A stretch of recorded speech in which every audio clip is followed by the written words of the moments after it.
NDP after this list, you must retire. We beating them proper, coming long term proper. And we lick them with five in a row. From the 5-star general, five in a row. From the 5-star general, five in a row. From the 5-star general, five in a row. From the 5-star. Somebody say labor, we ready and we ready. Say labor. Somebody say labor, cause it's 5 in a row. Say labor. Somebody say labor, we ready and we ready. Say labor. Somebody say labor, cause it's 5 in a row. Say labor. 1, 2, 3, 4, 5. We're not going to quarrel with them. We beat them before, we will beat them again. Come on, lead anyway. Red Squad, SPG higher. NDP after this list, you must retire. We beating them proper, coming long term proper. And we lick them with five in a row. From the 5-star general, five in a row. From the 5-star general, five in a row. From the 5-star. A million miles in front them. Hey, hey. 4 drum, yes we got this. Hey, not in our league. Hey. Watch this. When them step in your face and say labor, they just put on their red and go up the head, yeah. Step in your face and say labor, they just put on their red and go up the head, yeah. Step on the road with your virgin name Fred, just put on their red and go up the head, yeah. Step in your face and say labor, they just put on their red and go up the head, yeah. No one know them a stop this. Straight 4 tone, yes we got this. Labor straight to the sky, we a fly real high, cause you know so we got this. You got to do what you got to. Ralph is him and know that's true. So you got to support and come out and vote, cause you know labor loves when you. When them step in your face and say labor, they just put on their red and go up the head, yeah. Step in your face and say labor, they just put on their red and go up the head, yeah. Step on the road with your virgin name Fred, just put on their red and go up the head, yeah. Step in your face and say labor, they just put on their red and go up the head, yeah. The red it upon them. At the polls we are win them. We going to bad beat them.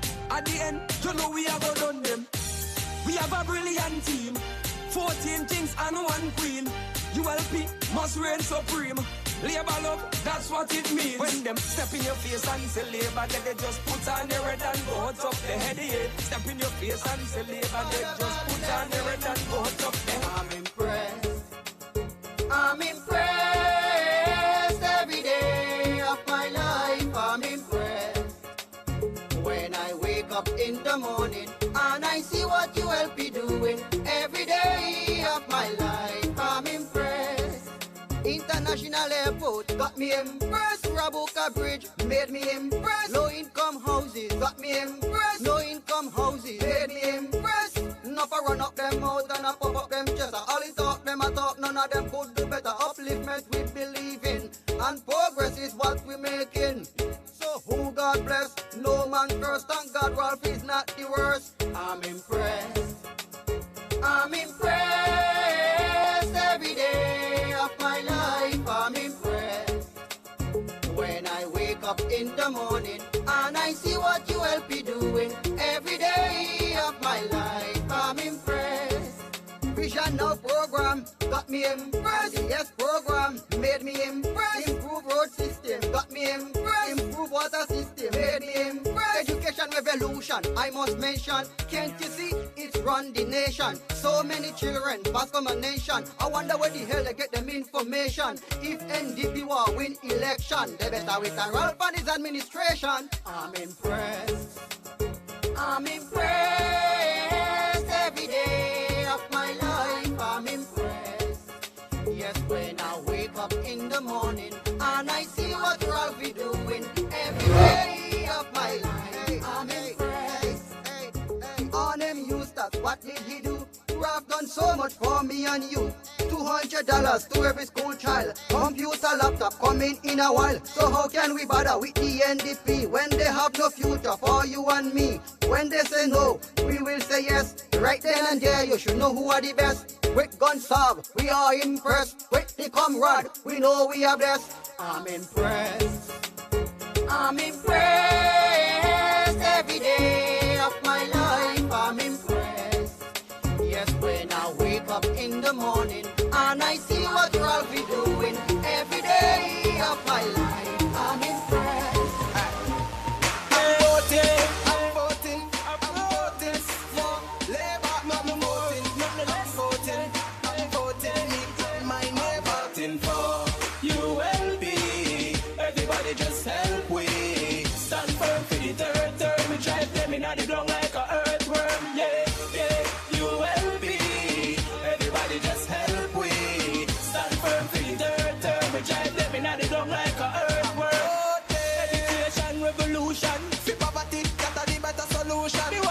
granny papi, every little youth man. Talk about millennium, this is a new one. Oh yeah, What them really a deal with? we get the belt and we now make nobody steal it. Me telling the straight, it's not a secret. You feel no say ya. Labor me a vote for. I'm a proud supporter. Secure your country future. King David over nature. Labor we a vote for. I'm a proud supporter. Secure your country future. King David over nature. Yeah, labor rise make many see. But don't bad mind, dirty heart and jealousy. Election, it not call for no enemy. Can say you not vote, so you not get no Hennessy. Think bigger than a champagne. Stop study while you're going if you drink when you campaign. Remember you have to stand blame. So now play with the country future like a hand game. You will be. Everybody just help we. Stand firm for the third term. We try play me now the ground like a earthworm. Yeah, yeah, you will be. Everybody just help we. Stand firm for the third term. We try play me now the ground like a earthworm. I'm voting Ralph and Labour. Yes, me and me neighbor. NDP them a joker. Like a pack of card them a play poker. It's Ralph and Labour. Yes, me and me neighbor. NDP them a joker. Like a pack of card them a play poker. On the 13th of December when me go mark me ex, plenty people are go vex. Inna the ink I dip my index. I'm voting for progress. So if you love Ralphie, put your hand in the air. Love ULP, put your hand in the air. All Labour people shout it out clear. Sing it back NDP. I'm voting Ralph and Labour. Yes, me and me neighbor. NDP them a joker. Like a pack of card them a play poker. It's Ralph and Labour. Yes, me and me neighbor. NDP them a joker. Like a pack of card.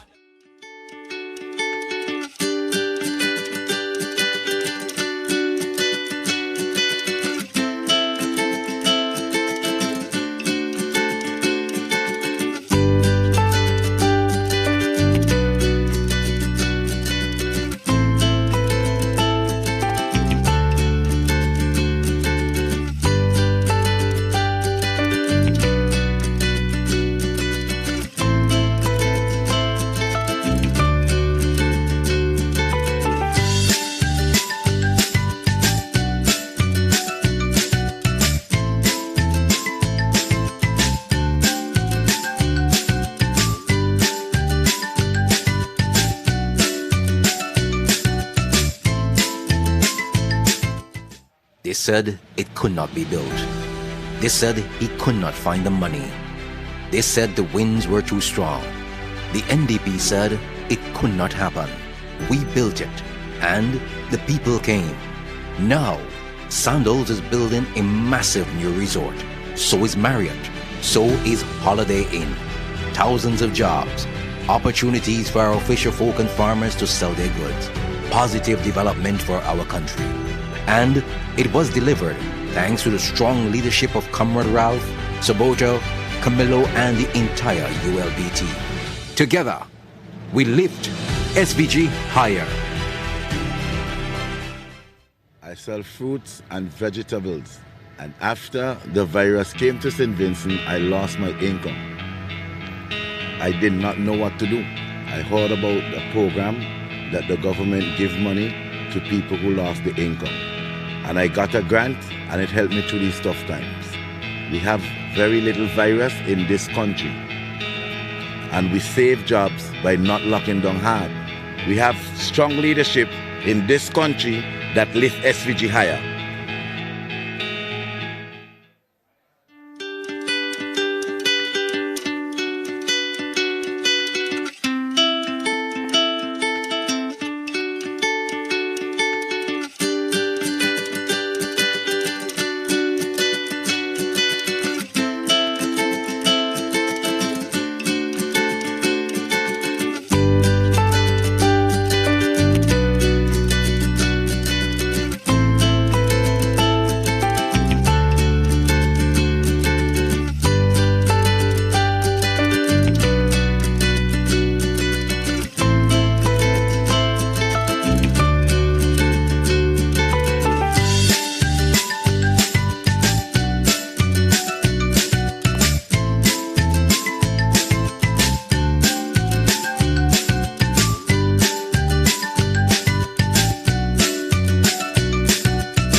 I sell plums in and around Kingston. I used to sell much less and make much less.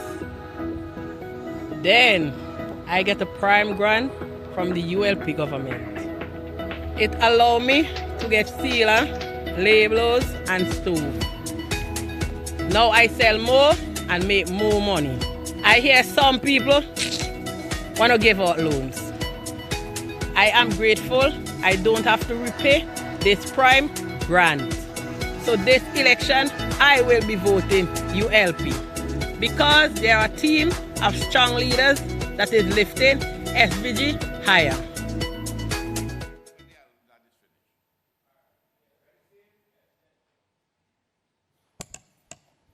Let's pray.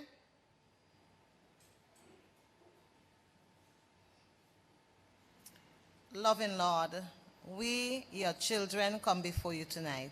We just want to thank you for life. We thank you, dear God, for giving us health and strength.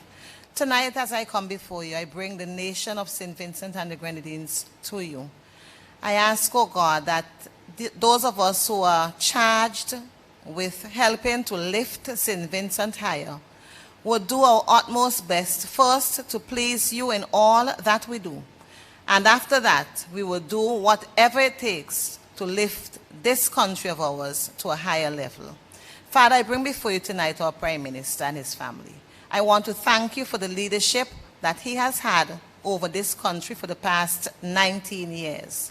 Lord, as we move into this election season, we ask, Father, for renewed strength, renewed vigor, renewed energy, and most of all, oh God, more health. Continue to bless his wife and the children.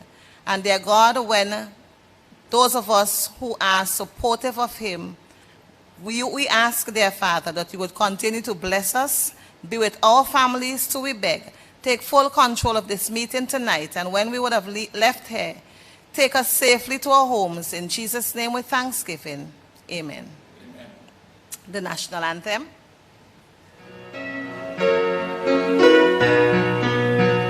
St. Vincent, land so beautiful, with joyful hearts we pledge to thee our loyalty and love, and vow to keep you ever free. Whatever the future brings, our faith will see us through. May peace reign from shore to shore, and God bless and keep us true.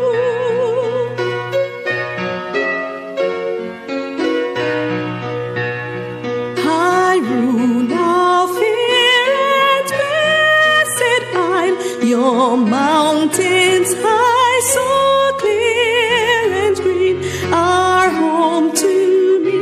Though I may stray, a heaven comes serene. Whate'er the future brings, our faith will see us through. May peace reign from shore to shore, and God bless and keep us true.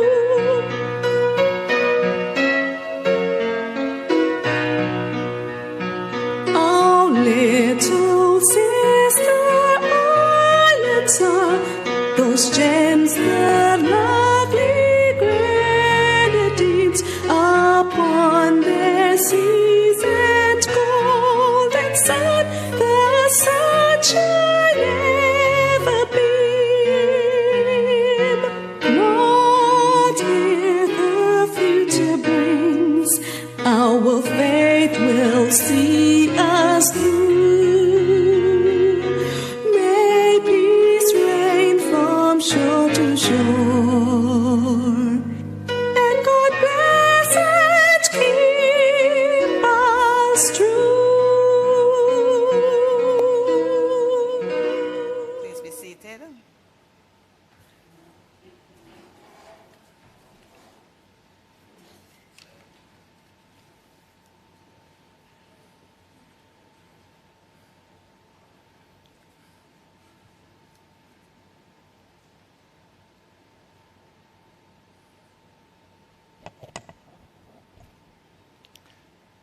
Good evening, my dear Vincentians and residents in St. Vincent and the Grenadines. For the past 19 and a half years or so, since March the 29th, 2001, I've been your Prime Minister.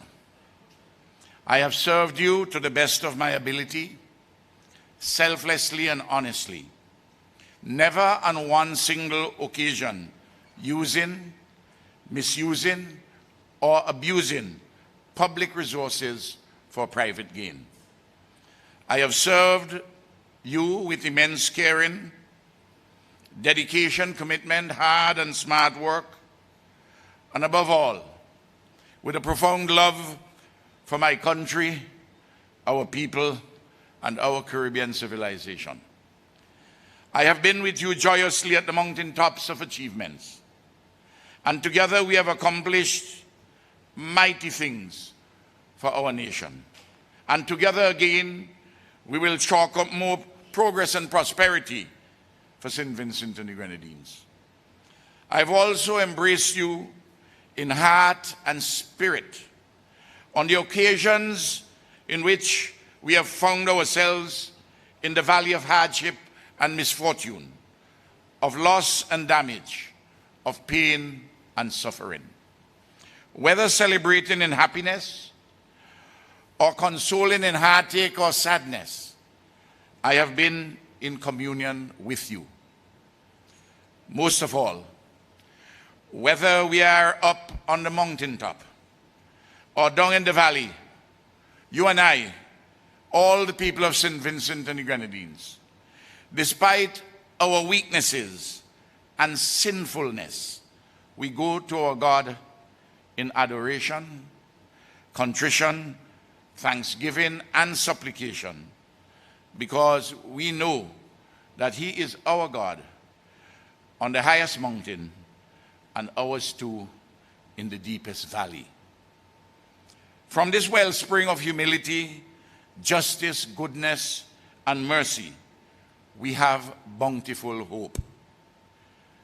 As you know quite well, I have never been a pessimist.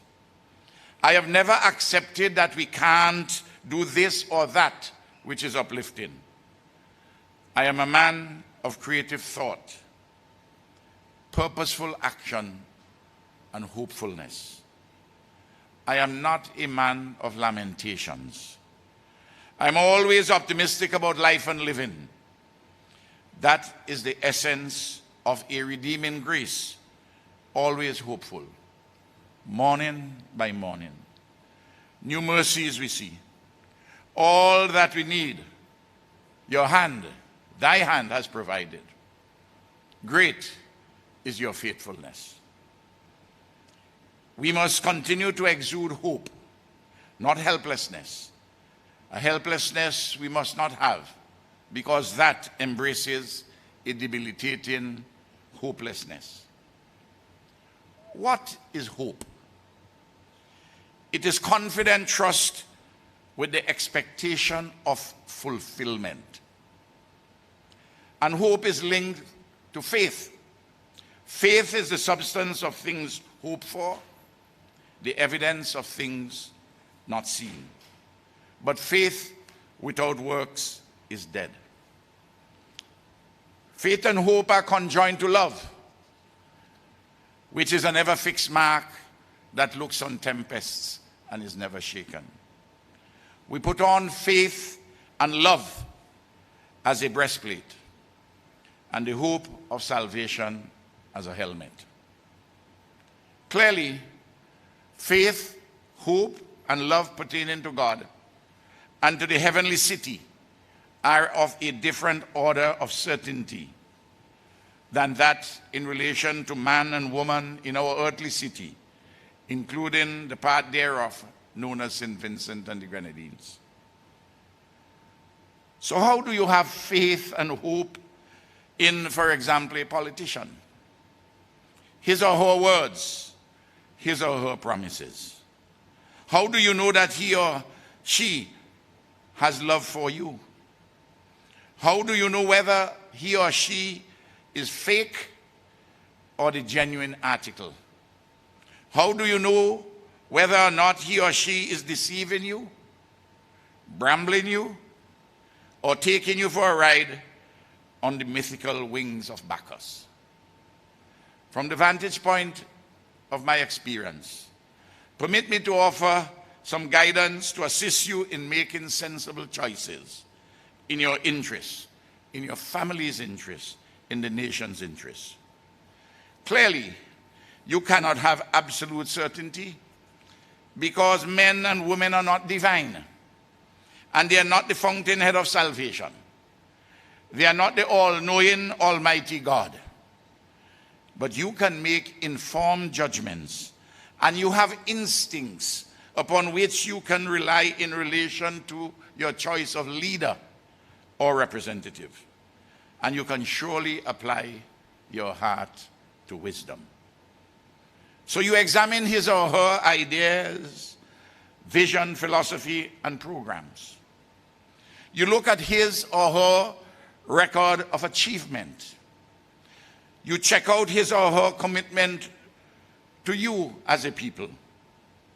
You can interrogate his or her professional life to see whether it has been about money grabbing, unconscionable fleecing of people, or has it been a fair delivery of quality service to clients or customers without any unscrupulous shakedown? You look at his or her representation of your interests and those of our nation.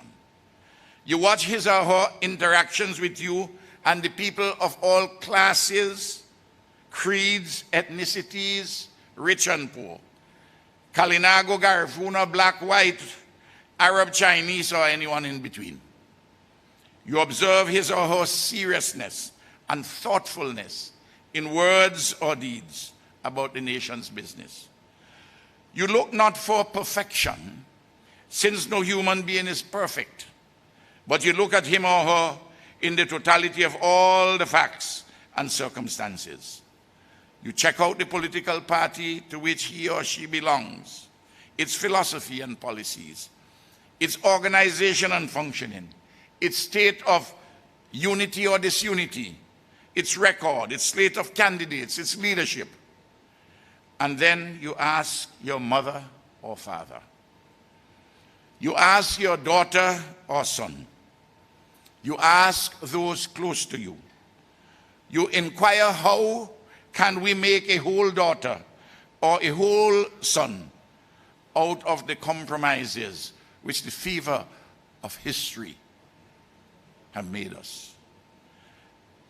And I repeat, you rely on your instincts and apply your heart to wisdom. Above all, make sure that the representative or political leader truly loves you. I feel sure that you cannot conceive of electing someone as a leader or candidate who does not truly know the people and whom the people do not truly know. That is basic. To lead or represent people is not a vanity trip, a status-seeking venture, a hustle to make money, or a convenient pit stop on the way to the poorhouse. A person who wants to lead or represent you must be sincere. The person must have a strong track record of service and must walk humbly with the people. He or she must avoid malice, hatred, and anger in words or deeds. Malice, hatred, and anger are the opposite of love. They are the antithesis of right reasoning. He or she must evidently be committed to service and hopefulness, not learned helplessness. And always, I repeat, he or she must love you. Beware of those who talk glibly of wealth for our country, gotten by vanity, trumpeted like a proverbial golden calf, seduced by the mirage of a pot of gold at the end of the metaphoric rainbow of selling passports and citizenship, and the dumping for quick cash, the sacraments of our nationhood. The book of Proverbs advises that wealth gotten by vanity shall be diminished, but he that gathereth by labor shall increase. Be extremely careful not to embrace those who are determined to abandon tried, tested, and trusted friends and allies at home and abroad, and replace them by convenient acquaintances and opportunistic alliances. You ask yourself, so why this push by the opposition, for example, to kick out Taiwan and bring in China? There is more in this matter beside the pestle. In December 2015, the people of St. Vincent and the Grenadines elected the candidates of the Unity Labour Party under my leadership to form the government of St. Vincent and the Grenadines for the 4th successive term. In the upcoming general elections, we in the ULP are seeking re-election for a 5th term, 5 in a row. So, the time has come for us to go back to the polls, to refresh our mandate for a further 5 years. My dear friend, His Excellency Randy McIntosh, esteemed cultural ambassador who goes by the stage name Luther, has been urging me for weeks now in verse and music. Ring the bell, comrade, and send them home. Others, far less talented than Luther, have been offering false predictions in banal language about the date for the elections ranging from September 2020 to March 2021. One of these days, their predictions on this or that evolving date may be true. Well, as everyone knows, I am the person as Prime Minister mandated under Section 48 of the Constitution of St. Vincent and the Grenadines to advise the Governor-General on the dissolution of Parliament for the purpose of holding general elections. The Prime Minister too advises on the date for the nomination of candidates for these elections and the date for the general elections. I have sought confirmation on the latter date, the date for the general elections, with the prayerful plea, "Speak, Lord, your servant Ralph is listening." I report tonight to the people of St. Vincent and the Grenadines, I have received such a confirmation. In several speeches, I have quoted Deuteronomy, the 5th book of the Bible, 5 in a row. I quoted Moses, God's anointed prophet and liberator of the Hebrew people, in chapter 11, verse 5. Quote, "It was not your children who saw what he did for you in the desert until you arrive at this place." St. Vincent and the Grenadines has been a metaphoric desert in March 2001. And we have come to a far better place, in a far better condition, a transformed condition. And as Moses emphasized, it was your own eyes that saw all the great things that the Lord has done. The 11th chapter of Deuteronomy represents for me in our circumstances the 11th month of the year, November. The 5th verse is the 5th day. General elections will be held on Thursday, November the 5th, 2020.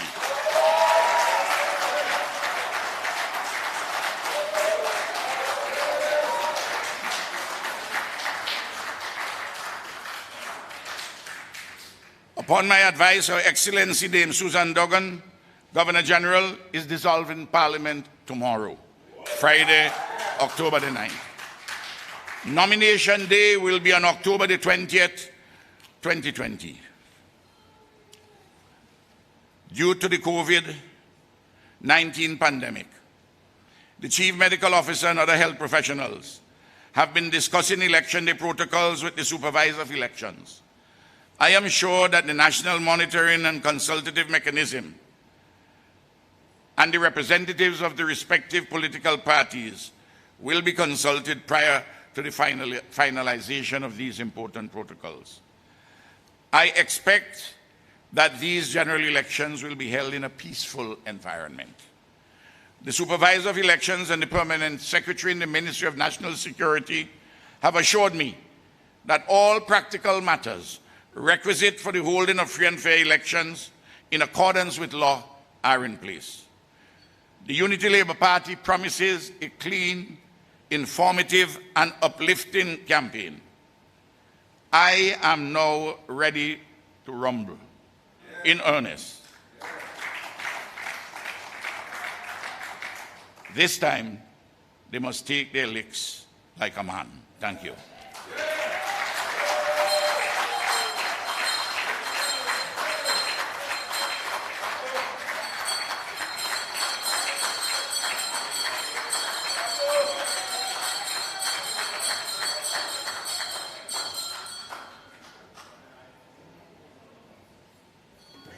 Ring the bell, we send them home. Comrade, ring the bell, we send them home. Oh, ring the bell, we send them home. Julian, ring the bell, we send them home. Now we jump and say 5 in a row, 5 in a row, 5 in a row. They want to know how people love comrades, so 5 in a row.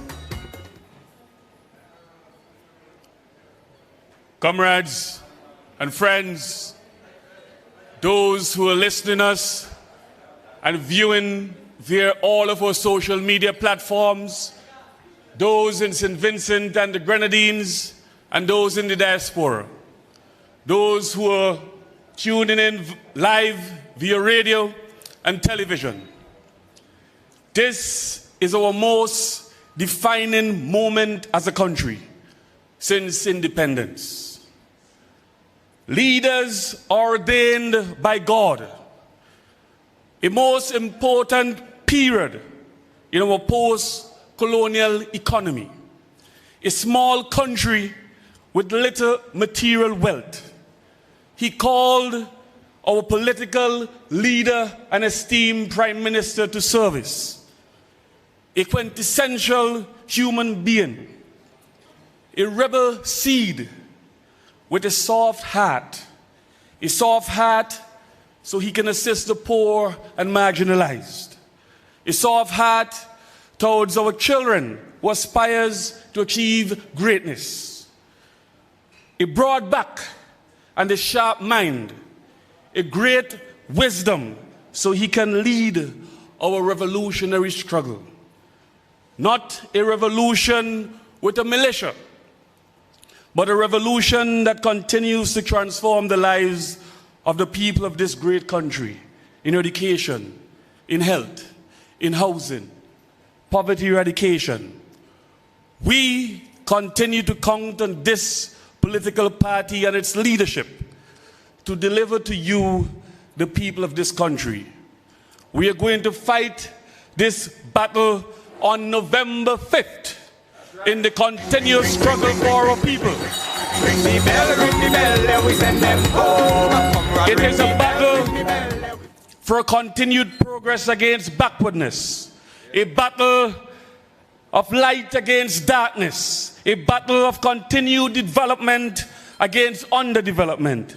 This is indeed our finest hour. I join with my esteemed political leader and I ring the bell. November 5th is the day. Comrades, let's go.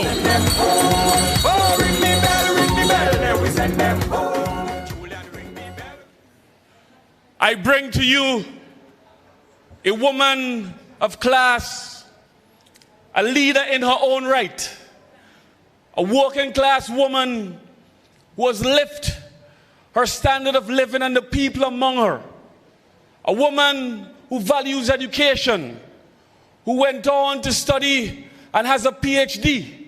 A woman from the constituency of South Leeward, who wants to bring real representation to the people of South Leeward. Join me. Let us welcome this revolutionary woman of labor, Comrade Minerva Glasgow, to the podium. Labor ladies, choosing a better way. Well, this one is for the ladies of labor. You got that labor flavor. Labor ladies, choosing a better way, a better way. Lead the way, lead the way, lead the way. You help the ladies, lead the way, Thank you, Brother Carlos, the MC. Allow me first to acknowledge the presence of God and to extend a pleasant good evening to the lovely people of South Leeward, to all the citizens of St. Vincent and the Grenadines, and to the people listening and watching online across the region and around the world. If I were an artist, I would paint a picture of St. Vincent and the Grenadines stepping from the dark ages into enlightenment and light. The ULP government has illuminated the future prospects of this country and has indelibly etched its name in the annals of the political history of St. Vincent and the Grenadines. Permit me, therefore, to highlight some of the major accomplishments of the ULP, which I think are still salient reminders for the upcoming elections. I will specifically address some of Labour's accomplishments to date, along with a few of my plans and projects for the South Leeward constituency. The ULP has been fortunate to have had a leader of the ilk of Dr. Ralph E. Gonsalves, who has used his experience to steer the ship of state and to create a unique and impressive stamp on the development of this country. Yes. One can proudly say that under his watch, we have seen leadership at its best, as demonstrated in the 2008 financial crisis and during the ongoing global pandemic. Allow me to highlight some of the ULP's milestones in the general development of this country. I want to dub them ULP's first. First, to build an international airport. First, to build a bridge over Abaco. First, to introduce legislation to protect the consumer. First, to introduce compulsory secondary education for students under the Education Revolution. First, to introduce the Yes and Set programs to help the youth find meaningful employment. First, to start the National Stadium. First, to do so much for hotel development, including the first to attract sandals beaches to St. Vincent and the Grenadines. First, to place St. Vincent and the Grenadines on the world stage by securing a seat as a non-permanent member on the United Nations Security Council.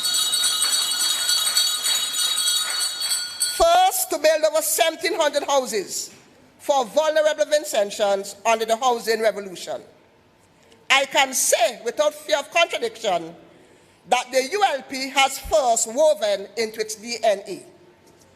I now turn my attention to South Leeward, our accomplishments since I've been asked to contest this seat, and some of the things we hope to accomplish over the next 5 years after my voice enters the nation's parliament. Somebody say Labour. We ready and we ready. Say Labour. Before I delve into those, though, it would be remiss of me if I did not express a heartfelt thank you to my constituents who accompanied me to the Arnoldville playing field when I was being ratified as the candidate for South Leeward. I am humbled by your confidence in my abilities and promise to continue doing my best work at all times. Thank you for believing in me. I am both thrilled and honored, and I cannot thank you enough for your grassroots endorsement of my candidacy. Your support for me tells me that you understand the electoral process and what proper representation is. And I want to thank you for placing that confidence in me. Under God, I will do my best to ensure that South Leeward moves forward. Together, we cannot fail. To date, we have accomplished the following in South Leeward: electrification of the Clare Valley beachfront, paved project road and plan, and refurbishment of the Clare Valley Hard Court. We have started the refurbishment of the Retreat Community Center, the River Defense Project in the Vermont Valley, resurfacing of the main road in Vermont, resurfacing of the Trigger Ridge, Very Vine, and the top village roads in Vermont. We have repainted the Learning Resource Center in Kittels for use by the residents of Kittels and Chauncey, and upgraded electricity in both neighborhoods. I know that the residents of Meriki are enthralled by this development. In Welland, considerable work is being done with electricity, and homes have been substantially upgraded under the Lives to Live program. In Camden Park, we have an ultra-modern community center that will be open soon, and Camden Park too has benefited under the PAVE program. Take a walk on the Lower Kittels Beach, and you would see the bathroom on the beach nearing completion. That's right. In Penistone and Dubois, we have made lives more comfortable under the Lives to Live program. Families have been touched in every single community in the constituency. And now, permit me to share a few words on my vision for the future development of the constituency. We have already crafted our strategic plan with timelines for each village, but in the interest of time, I will just share a few. For Kittels and Chauncey, focus on agriculture. Distribute seedling to small farmers and families for backyard gardening and infrastructural development. Fixing the Bonady Hill Road as an alternate route to Kingston and to allow easy access between Top and Lower Kittels. For Willan Hill, cleaning and surfacing the Big Bush Road as an alternate route to Clare Valley. Vermont, maximize tourism potential.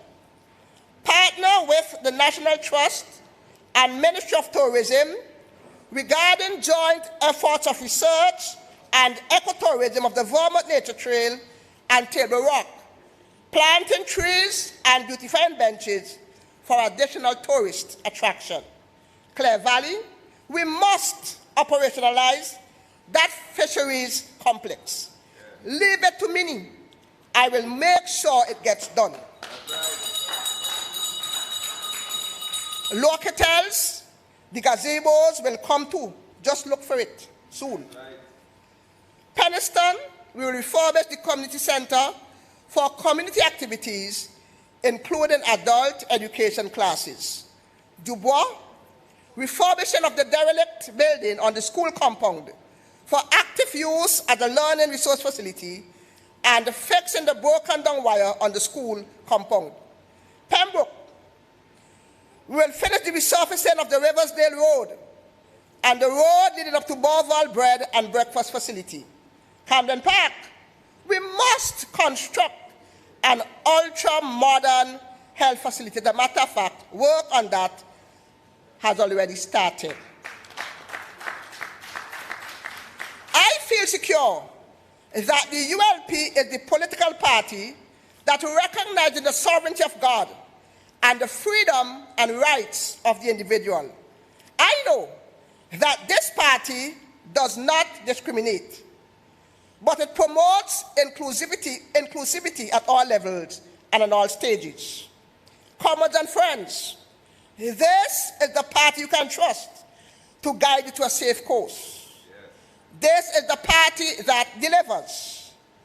I bring to your attention a quote that I read which said, "Success has many fathers, but failure is an orphan." Comrades and friends listening this evening, do you want to embrace failure or do you want success? It is your future at stake. Remember the darkness of where we came from and do the right thing to secure your future and lift SBG higher. We must support the party that provides the opportunities that prepare us for tomorrow. The ULP is that party. Remember, a lost opportunity does not come back. On election day, we must go to the polls in our numbers to vote for the party of the future and for a candidate who listens and who understands. South Leeward, I am that candidate. Dr. Minerva Glasgow, Minnie, the action woman, a woman of action. I am imploring you to vote for the ULP resoundingly and keep the NDP at bay. I agree with Luther, ring the bell and send them home. In closing, I would like to share a post someone wrote on my Facebook page, and I quote. The person wrote, Vincentians, I live in Europe. I can tell you, if you don't vote for ULP, St. Vincent will be destroyed. Looking into St. Vincent and seeing all the progress that has already taken place, St. Vincent needs the ULP party so badly, now more than ever. Vincentians, put on your thinking caps and keep this competent government and add Minnie to it. It might be the only option to save St. Vincent. If the ULP does not win, St. Vincent done. Trust me, China will come in and take over St. Vincent like they did Jamaica. The Chinese are on their way to owning Jamaica. You never know what you have until you lose it, end of quote. Comrades, she is not living here, but she is fully aware of the issues at stake. What further evidence do you need? We want success. We want progress. We want the ULP. We want strong leadership. We want to lift SBG higher. Your vote is the main ingredient to our victory. On elections night, we want to sing with gusto. I have a joy down in my heart to stay. Good night and thank you. Are you ready? When the date is called out, I'll be standing taller to mark my X between the ballot lines. Thank you, Eminem. I'm often reminded by this phrase, we are a chosen generation, called forth to show His excellence. I am honored to be a part of this great team, the Unity Labour Party, a solid team of tried and tested leadership and young, brilliant candidates who will help our comrade lift St. Vincent and the Grenadines higher. Ring the bell, let we send them home. Comrade, ring the bell, let we send them home. The people of North Leeward are listening. The people of North Windward are listening. And the people in the Grenadines, I'm sure they're listening. The length and breadth of St. Vincent and the Grenadines. You're hearing tonight that this team is the right team to continue the progress in St. Vincent and the Grenadines. Join me in welcoming to the podium another young leader, the bright star that shines in the constituency of East St. George, the man who recorded the most votes in the last general elections, and one to watch. Join me. Let us ring the bell and welcome our comrade, Camilo Gonzalez. We keeping them there. Progress is a must. And if you're voting comrade, up. Yes, he's the 5-star general, up. And if you're voting booster, up. Centrally, we're lifting him higher, up. Comrades, and friends, warriors of labor, lions and lionesses all, here, online, on radio, on television, wherever you may be. We are at the dawn of history in St. Vincent and the Grenadines. The comrade emerged from quarantine today ringing a bell. He rang it in Kingstown, he rang it in Annesville, he rang it on Sion Hill, and tonight he rang it officially across St. Vincent and the Grenadines. Ring the bell, we send them home. Comrade, ring the bell, we send them home. If you are on the side of progress, development, and upliftment in St. Vincent and the Grenadines, what you heard today was the bell heralding the start of the next chapter on our march of progress and prosperity.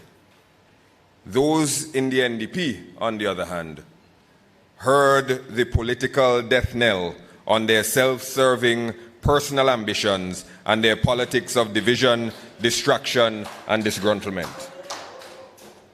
We are on our marks, we are set, and we are ready to go into the ULP's next term re-energized and recommitted to the accelerated development of St. Vincent and the Grenadines. We jump and say 5 in a row, 5 in a row, 5 in a row. I've come to this virtual meeting tonight to ask for your vote. I've come to ask you to help the ULP to keep moving St. Vincent and the Grenadines forward and to keep lifting St. Vincent and the Grenadines higher. In my last appearance on this stage, I listed a number of issues that this election was about. And one of those issues was, who has a plan to make St. Vincent and the Grenadines a credible, respected, and influential voice on the global stage? And who is taking a principled stand on a host of crucial issues, from reparatory justice to non-interference in sovereign affairs, to whether or not we have the right to pretend that the 24 million people of Taiwan do not exist. In short, this election is also about foreign policy. And I want to take this moment to recognize the stalwart and visionary contributions not only of the Prime Minister of St. Vincent and the Grenadines, but the Honorable Sir Louis Straker. Right now my country making progress, which means the leader is very blessed. Because, but for a few brief cameos by Douglas Slater and Mike Brown and myself, the architects of our foreign policy for the last 20 years have been Ralph and Sir Louis, and they've done a magnificent job. Foreign policy doesn't get a lot of attention, a lot of focus, as elections zero in on more local and more personal matters. But for a country like ours, foreign policy is of critical importance to our development and our survival. If you're concerned about more intense hurricanes, floods, and droughts, you're concerned about foreign policy. If you care about scholarships to attend universities around the world, you care about foreign policy. If you focus on building roads and bridges, your focus is foreign policy. If your issues are economic growth, investment, and trade, your issues are foreign policy issues. If you think we need more grants and development assistance to achieve our goals, you think we need a more effective foreign policy. And if you know that global reputation, respect, and prestige of your country is important, then you know that your foreign policy is important. Our nation, and others like ours, our nation is beset by external threats and challenges, things that happen beyond our borders but affect us profoundly here at home. Climate change, economic crises, terrorism, international rulemaking, pandemics. We cannot sit aside and wait for bad things to happen to us or wish vainly that they don't. We must engage and find space and build alliances and change the global rules that affect us here at home. In other words, foreign policy is local policy and local policy is foreign policy. The foreign policy of the ULP has been visionary, creative, principled, and strong. Led by Comrade Ralph and Sir Louis, we have lifted SVG higher than it has ever stood on the world stage. St. Vincent and the Grenadines is now a respected voice and a change agent in areas as diverse as climate change, reform of international institutions, defense of international law, prevention of non-communicable diseases, reparatory justice, and the exceptional status of small island developing states in our global economic architecture. This past January, St. Vincent and the Grenadines made history as the smallest nation ever to sit among the 15 countries of the United Nations Security Council.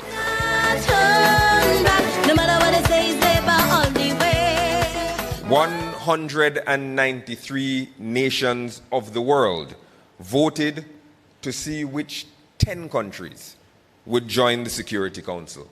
And 185 of those 193 countries voted for St. Vincent and the Grenadines. Those 185 nations do not always agree with us on every issue, but they know that we are strong, that we are principled, and we have reliable hands in which they can entrust matters of life and death and war and peace. They know that, led by Comrade Ralph, our country cannot be bought, sold, or silenced. They respect and listen to St. Vincent and the Grenadines. There would be no such respect or influence for St. Vincent and the Grenadines with Friday at the helm. He and the NDP have proven time and time again that for them, foreign policy is short-term, transactional, and reckless. The NDP was against our election to the United Nations Security Council, is opposed to the defense of sovereignty and non-interference, opposed to relations with our hemispheric brothers in Cuba and Venezuela, opposed to relations with Taiwan, indifferent to the cause of reparations for slavery and native genocide, aligned with some of the most backward and anti-progressive governments all over the world. It sees foreign relations not as ennobling the Vincentian people or the Caribbean civilization, but as a means to further the sale of Vincentian passports. They will put a for sale sign up on SVG and wait to see who turns up with cash in hand. To gain an insight into their thinking, let us use the NDP's reckless announcement that they will break ties with Taiwan in favor of the People's Republic of China. I'm not going to dwell on all that Taiwan has done to help SVG develop. The hundreds of scholarships, the YES program, the agricultural assistance, the learning resource centers, the Rabaca Bridge, the Argyle International Airport, and many others. I'm not even going to linger on how other countries will see St. Vincent and the Grenadines and think twice about building relations with us if they see that we will abandon one of our closest allies without cause at the drop of some Chinese currency. And I have nothing bad to say about mainland China and their relations with other states. But denying Taiwan is denying self. It is not simply recognizing China. China exists. It has 1 billion people. There's no denying that fact. We in St. Vincent and the Grenadines would recognize them in a heartbeat. But they do not want your recognition unless you publicly state that Taiwan does not exist as anything other than their province. You have to deny the existence of a long-standing friend. You have to pretend that everything you said, every benefit you received, every exchange, every student was a lie. You have to say that everything that was said prior by ULP and NDP administrations was a lie. You have to tell the whole world that every comment that we made for decades to the UN and the World Health Organization and international organizations around the world, that everything we ever said was a lie. When someone asks you to sell out a friend, and you agree to sell out a friend, it says more about you than it does about the people attempting to buy you. Worse than that, small island developing states should never play cavalier games with unrecognizing other states. Because if we tiny states set a precedent that 24 million people don't exist, or that 24 million people belong to somebody else, it will be the same precedent that can be used to disregard and erase the sovereignty of our 100,000 people. We exist as a nation, not because of our wealth or our might. We exist because international law says we exist, and because other nations recognize our existence. It is imprudent, unprincipled, and reckless to play with diplomatic fire and possibly burn ourselves in the process, all for 30 pieces of silver. The NDP's China policy is not in your interest. It is not based on anything that Taiwan failed to do or refused to do in furtherance of our development. It is connected to the sale of passports. It is connected to who is funding their campaigns. And it signals that our policy is for sale and not based on principle. The NDP's response to our historic campaign for the Security Council is similarly telling. Instead of rallying around the flag and cheering on St. Vincent and the Grenadines, the first thing the NDP did was call it troubling. Then they called it a gimmick. Then they proclaimed that we could never win the seat on the Security Council. And then some of their stalwarts actively campaigned against our candidacy. Only after our resounding victory did they offer belated, grudging, and half-hearted acknowledgement. Just like they wrote the Eastern Caribbean Civil Aviation Authority in 2017 to beg them not to open the international airport at Argyle. Just like they wished for tsunamis to wash away the international airport at Argyle, or floods to wash away the Rabaca Bridge, and now apparently for rains to flood and inundate the world-class track that we're building at Diamond. The NDP is consistent in wishing harm to our image, harm to our infrastructure, and harm to our shared national ambitions, if only it will bring them a local political boost. Their mindset is one of pessimism, of not believing in our potential, of being willing to pull down and disparage their own country for personal gain, and of being willing to be the metaphoric equivalent of Jean and Dinah, Rosita and Clementina, posing on the diplomatic corner, selling principles and passports. The NDP has never enunciated a coherent foreign policy. Oh, they can criticize, but they have no plans of their own. The current leader of the opposition has been the NDP's spokesman on foreign policy for over a decade. In that time, he has barely asked a question in Parliament on foreign affairs. His only policy is switch to China and criticize Ralph. He cannot be trusted with the developmental direction and diplomatic reputation of St. Vincent and the Grenadines. The NDP's foreign policy outlook comprises of 4 questions. Find it where? What would America say? Ask Ralph. And how much? Our foreign policy is rooted in the ennoblement of the Vincentian people, not cash grabs. And it is grounded in the belief that our destiny is not written for us, it is written by us. Together, we write that destiny every single day in the Unity Labour Party. The fact is, without the foreign policy of the ULP, we would have no Argyle International Airport.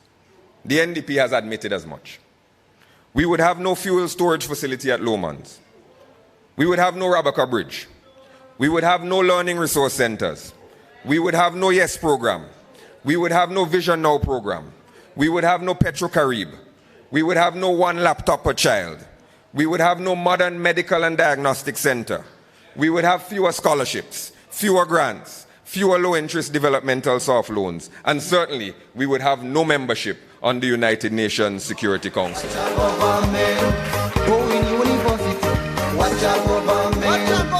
The fact is that the leadership of Comrade Ralph and Sir Louis in foreign affairs is uplifting St. Vincent and the Grenadines and the region. We're not afraid to ask difficult questions, or challenge orthodoxy, or seek global justice, or do the hard work to engage and reform institutions bit by bit, because those institutions in turn can impact our national development. You can choose a foreign policy that is feckless, reckless, and wrong, or you can choose one that's creative, people-centered, and strong. The party of choice in foreign policy, as in all other sectors of development, is the Unity Labour Party.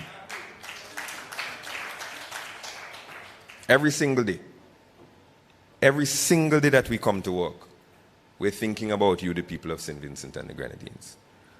We're fighting for your families. We're using every tool at our disposal to lift SVG higher. And one of those tools, effectively used, is foreign policy.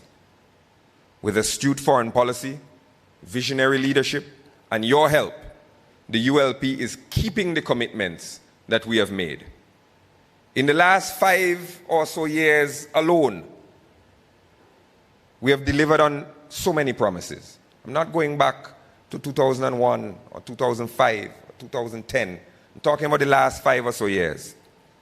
We've delivered on our promises of an international airport at Argyle, of direct flights from the USA and Canada, of a modern medical diagnostic complex at Georgetown, smart hospitals in Chateaubriand, Georgetown and Union Island, polyclinics in Mesopotamia and Bocament, of the removal of vulnerable elderly patients from the Louis Punnett home in Glen to a transitional facility, of playing fields in Cumberland and Vermont, of hard courts in Choppins and Sans Souci and Rose Hall, of a high-quality fuel storage plant at Lomans, of solar PV plants in Argyle, Myro and Union Island, of rebuilt bridges and coastal defenses and river training and satellite warehouses nationwide, of stronger regulations to protect our environment and our wildlife, of a world-class track and field facility at Diamond, of new schools and early childhood centers and town halls, of Marriott and Royal Mill and Holiday Inn and Sandals, of Clear Harbor, of Rainforest Seafood, of Prime, of Love Boxes, of medicinal cannabis, of PAVE,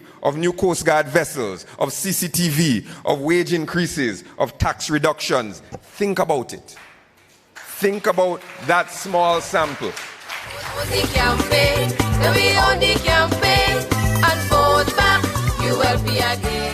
Think about that small sample of accomplishments over the last few years alone of the ULP.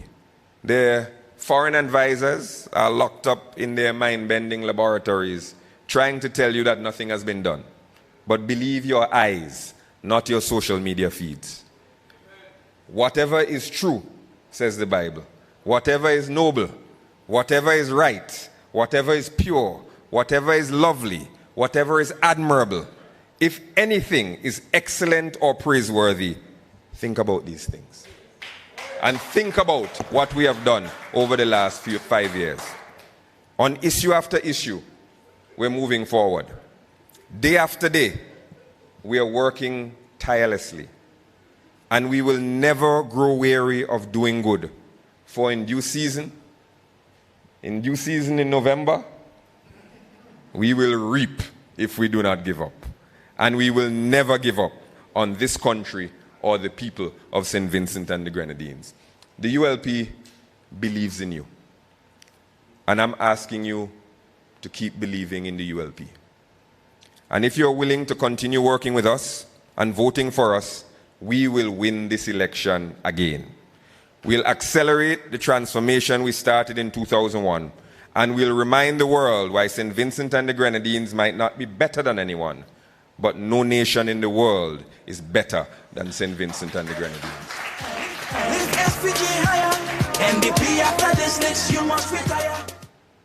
And as Comrade Ralph stood here and rang the bell for what will be his final run as leader of this magnificent party and this great nation, we owe it to him for his yeoman service to this country, for his sacrifice and toil, for his strength and vision and leadership. We owe him a debt of gratitude and a thank you. And we cannot say thank you by giving Comrade Ralph another one-seat majority in government.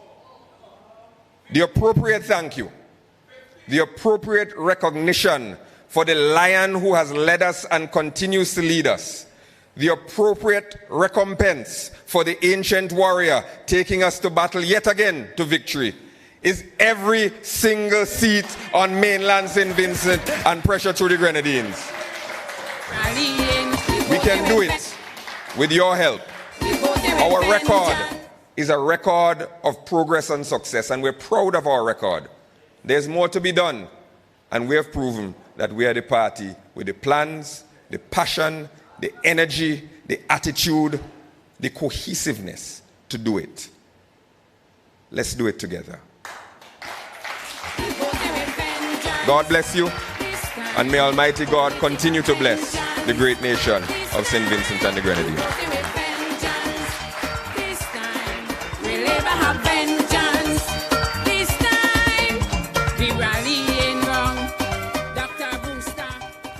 You have heard from one of our young lions.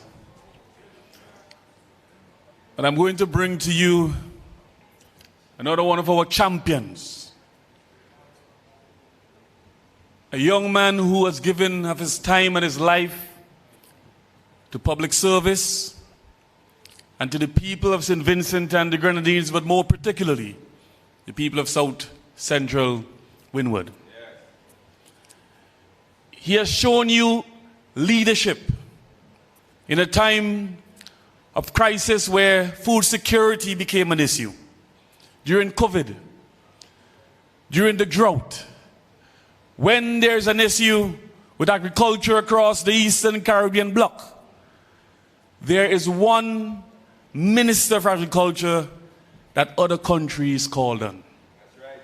The man who has the answer when it comes to providing food security across the region. I want to bring to you my comrade, my friend, our comrade, Soboto Caesar. Let us ring the bell and welcome our comrade Soboto to the podium. Ring the bell, let we send them home. Comrade, ring the bell, let we send them home. Oh, ring the bell, let we send them home. Julian, ring the bell. Comrades all, tonight the moment that we have long awaited is here. Tonight we have the victory date. And tonight we will begin the march as ULP soldiers towards the largest victory ever for the Unity Labour Party. Comrades, tonight we thank Almighty God, from whom all blessings flow. For he has given us strength, and we will continue to chart the path our country should go. Tonight we stand united, red and ready to continue the fight in defense of progress for the people of this blessed country, St. Vincent and the Grenadines. It was Comrade Ralph who said, the young people of this country must soar with our wings unclipped. Across the globe, universities are churning out Vincentian scholars like never before. This is your government, the people's government. We must remember, it is the Unity Labour Party that said, no child will be left behind. Under the NDP, entire schools were left behind. Thanks to the ULP, today there isn't a single half-day school or shift system anywhere in St. Vincent and the Grenadines. Today we are reaping the fruits of labor. Comrades, I am happy to report that in South Central Windward in the year 2020, there will be an average of one homegrown medical doctor per village. This is an advancement in healthcare that we must all cherish. So when I see the education revolution, this is my government. The mothers, the fathers of SVG are proud of the successes of our children more than ever before, all taking place under the ULP. Comrades, over the last decade, SVG has been positioned as the breadbasket of the Southern Caribbean. That is good news. The pandemic can slow the world down, but it will not stop us. The good news is that cocoa expansion continues in this country.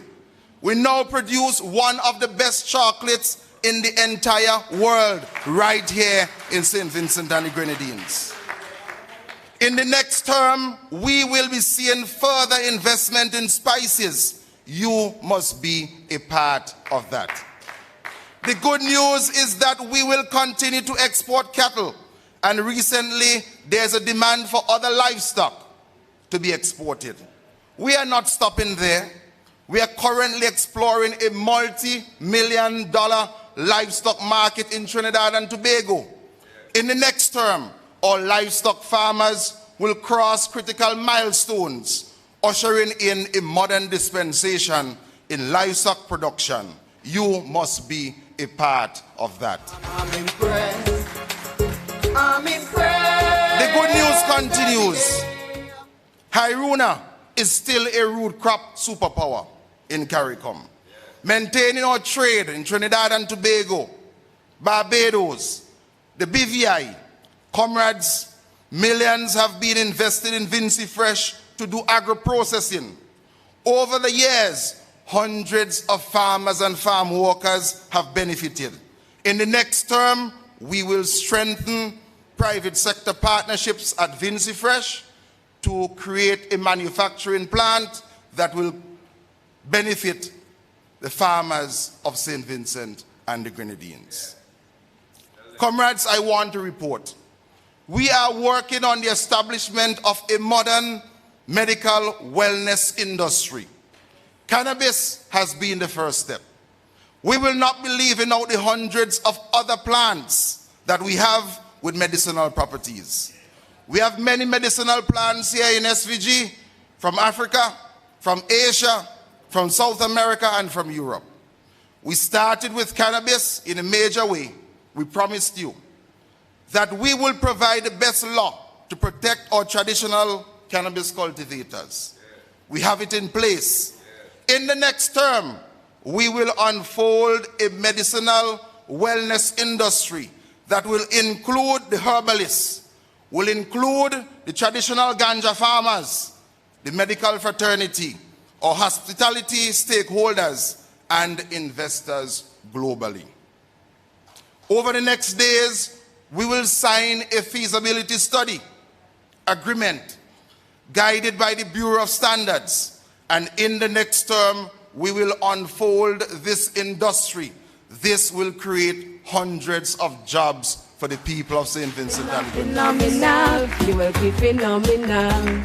Phenomenal, neighbor, phenomenal. To our brothers, our sisters, our uncles and our aunts in the hills, no traditional cultivator will be left behind. Comrades, the NDP is a group which, when under pressure, their knees get weak and their hands get feeble. So Diamond Dairy had some problems. You saw what they did with it. They closed it down. They can't take stress. Mangal Singh, he came and tried to build some houses. They had to run and leave them. For 18 years, they could not make up their minds as to where to build an international airport.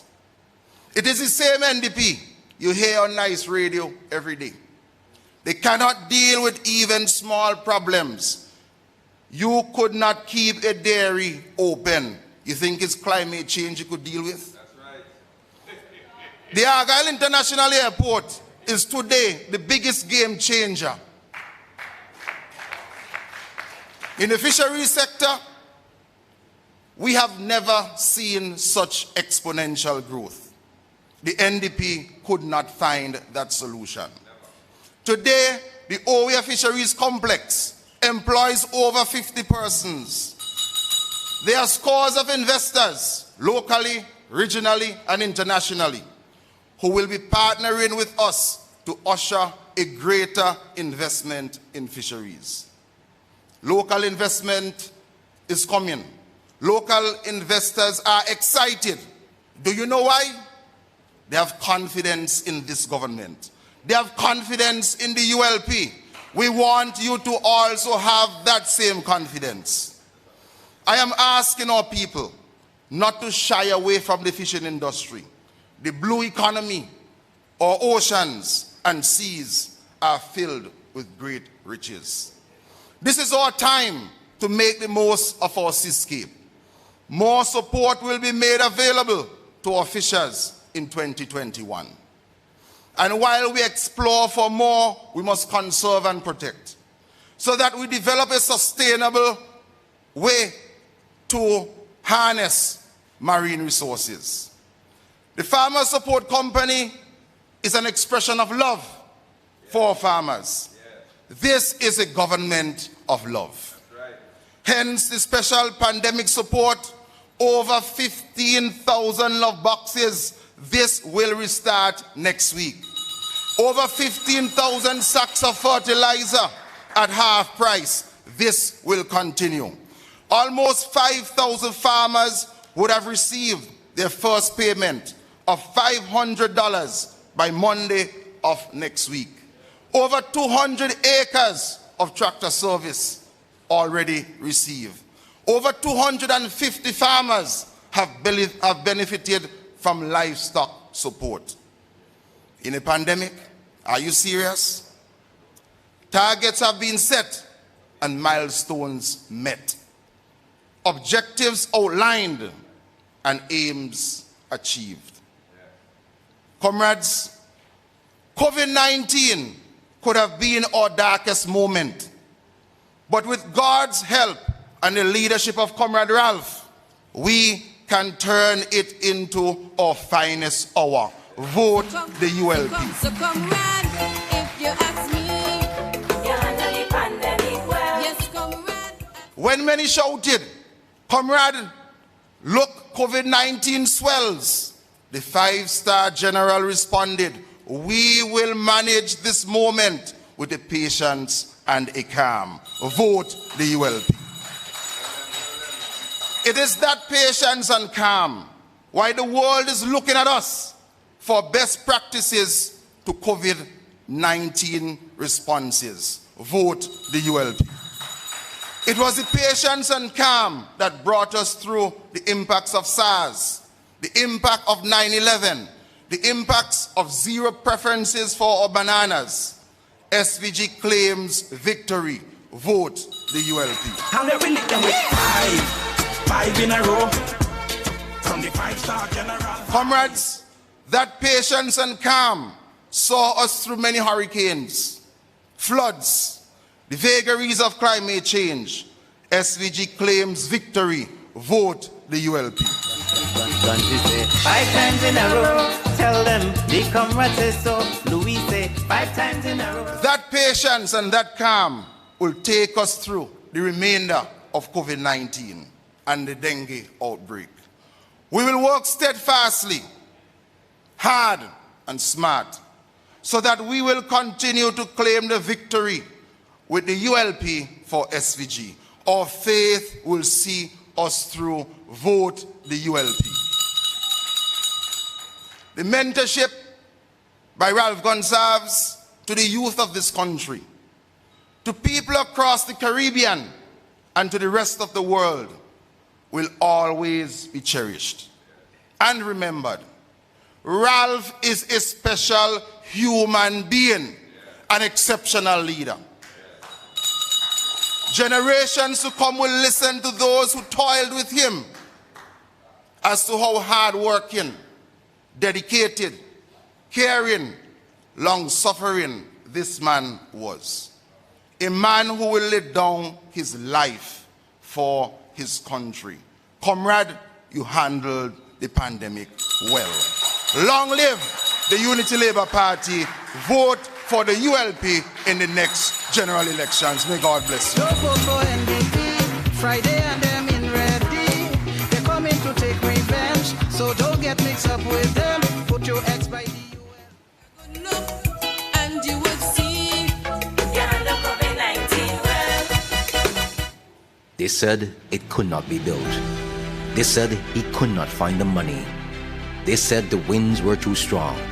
The NDP said it could not happen. We built it, and the people came.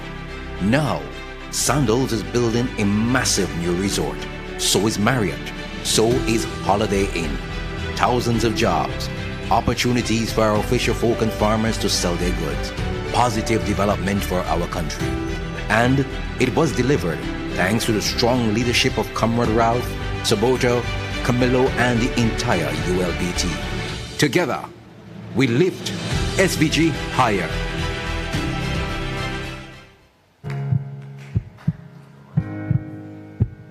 Leadership must be committed. Committed to the people is fundamental.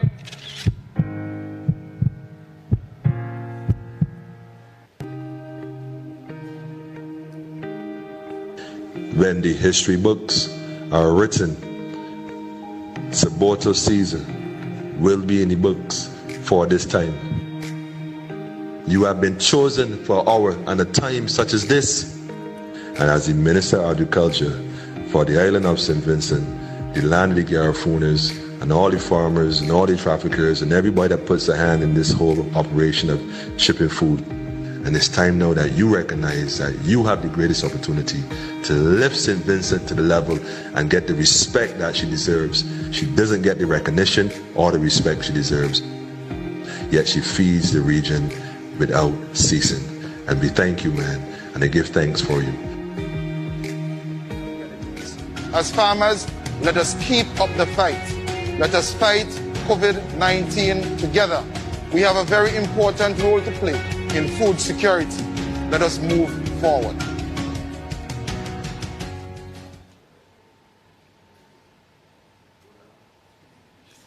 It was Alexander Pope who said, "Hope springs eternal in the human breast." I have the honor to introduce our political leader who taught this nation that where there's life, there's hope. The children of the education revolution believed, and they are now achieving greatness. I have an aeronautical engineer in Spring Village and over 12 doctors in North Leeward. The owners of the low and no income homes, they also believed, and they're now living comfortably, viewing this live stream from their homes, over 1,700 built across St. Vincent and the Grenadines.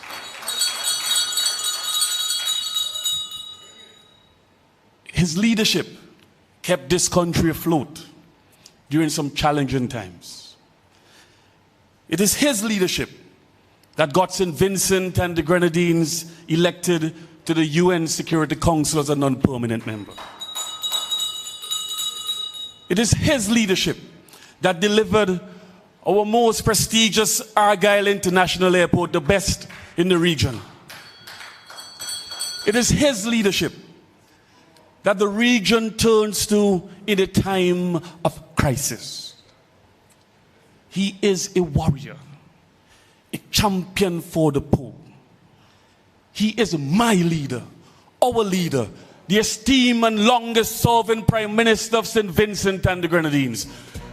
Join me. Let us welcome to the platform Comrade Ralph, our political leader and Prime Minister of St. Vincent and the Grenadines. November 5th. Ring the bell, comrade. We are on our way. On your mark. Them a ball outside the ass stump. Wait. And way too far down the left side. Wide. If you ask me, the whole of them outside. That's why they can't. Comrades and friends, the beloved people of St. Vincent and the Grenadines, my earlier contribution this evening related to my prime ministerial function to advise Her Excellency on the dissolution of Parliament and the date for the general elections. I'm in my second installment, but as political leader of the Unity Labour Party and candidate for North Central Windward. I want tonight to build upon the discussion which we have all been having since the first virtual meeting. And during my time in quarantine, and I've been away from interacting with people, persons in St. Vincent and the Grenadines for the last 3 weeks. 1 week in the United States with Eloise, and 14 days, which ended today at 3 o'clock, in quarantine. I've been doing a lot of thinking, a lot of writing, a lot of reading, and preparing for this battle. I want to assure everyone that I'm in a good frame of mind. You may even observe that I've lost about 17 pounds since you last saw me. My background. Tell Friday. My background. Tell them what you say. My background. And I would lose a few more before nomination day.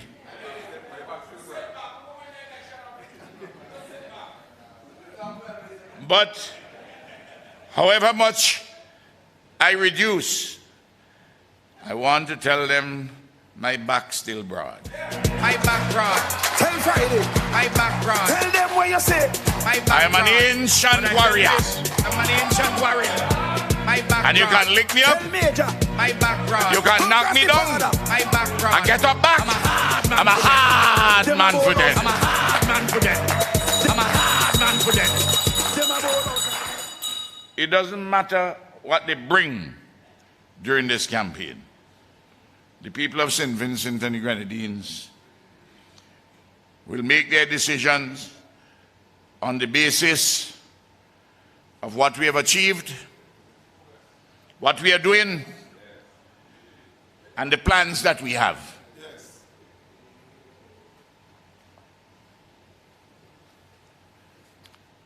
During the time when I was in quarantine, the manifesto is completed. After this, them dead, dead. After this, them dead, them dead. After this, them dead. Unity Labour Party Manifesto 2020, lifting SVG higher. Our vision with enduring labour love, 5 in a row. This is with the printers. Don't think that we do things by half measures. When I tell you I'm ready to rumble, I'm ready to rumble. And we're rumbling. In 2001, we embarked upon, for the reasons which I've indicated heretofore, we embarked on a transformation on the economy and the society. That there are 6 bundles of initiatives which were necessary and desirable to set about the transformation. The education revolution, poverty reduction, Argyle International Airport, the Canawan Jet Airport, the Rabaca Bridge, the ICT revolution involving telecommunications competition. And as a consequence of those large initiatives, others followed in housing and health and sports and culture and the like. And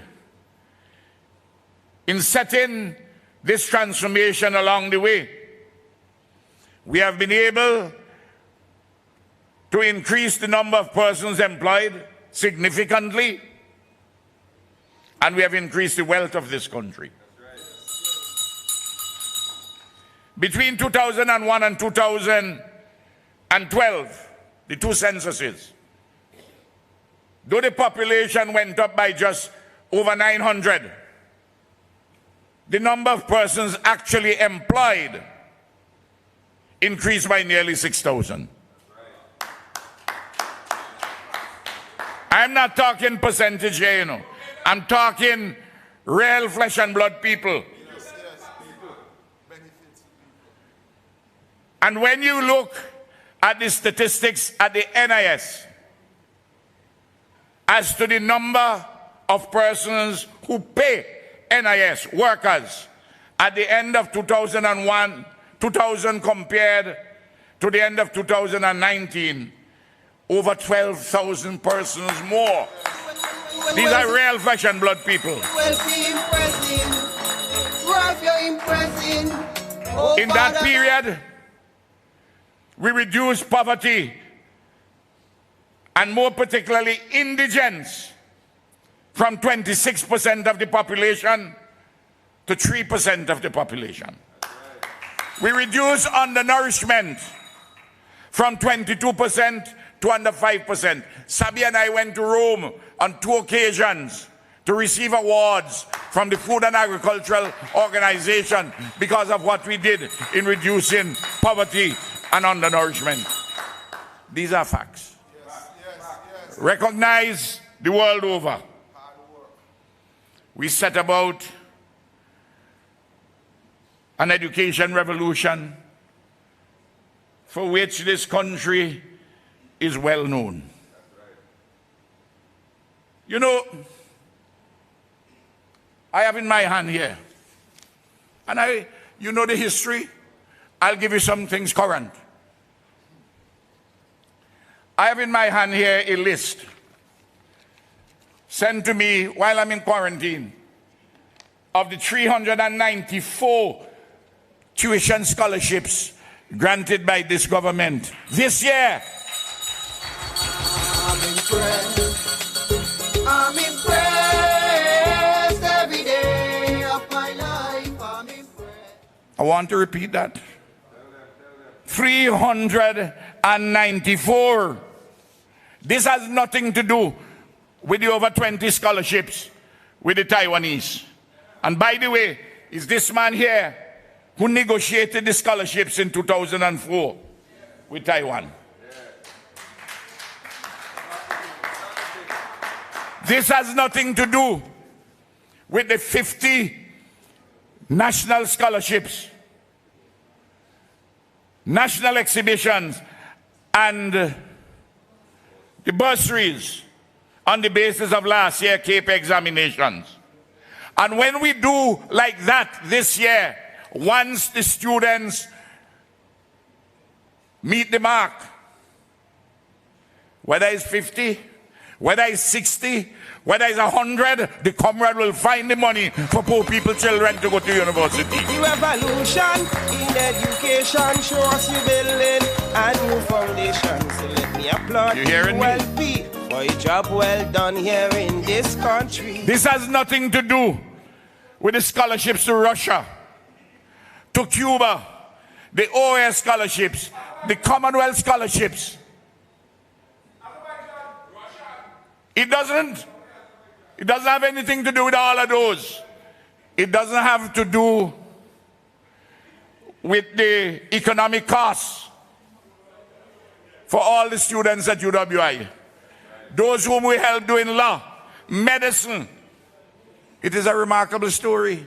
While we are doing the transformation, we increase the wealth of this country from $800 million at the end of 2000 to $2.2 billion down to last year. Talk to me. I applaud you, Mr. Prime Minister. I want to tell the people,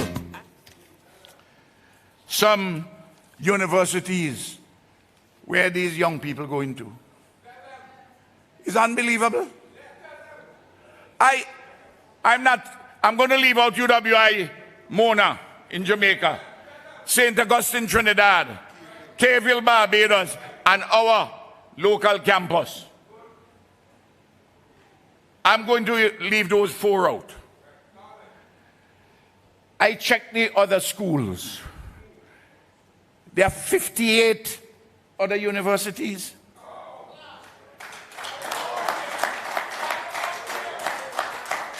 I will give you the name of some of them. Avalon University, New Vision University. New Vision University is in Georgia. Not Georgia on my mind, in America, you know. Georgia, the former Soviet Republic. Aberystwyth University in Wales, they're very good with library studies.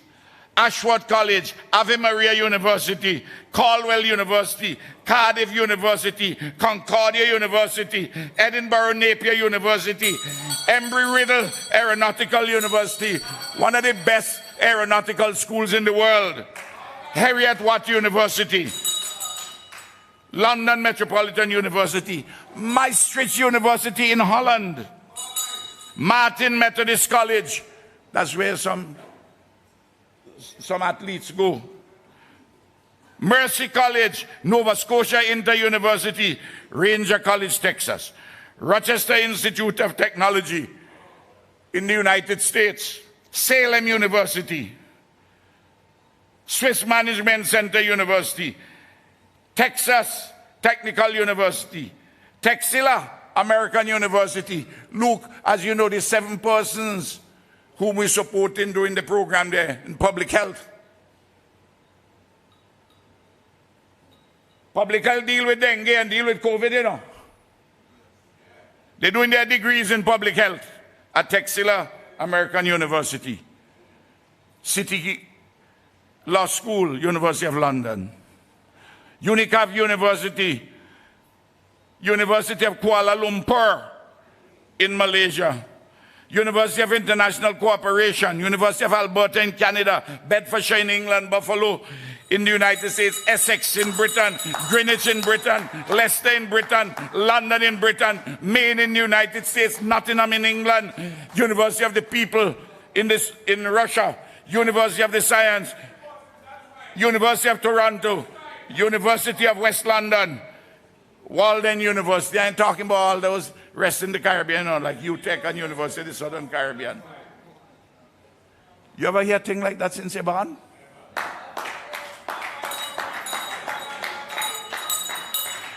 You see what we're building? So Arthur Lewis wrote a thesis in his volume on economic growth while he was a professor at Manchester University, the university which I attended and did my PhD, but of course long after. So Arthur was professor there.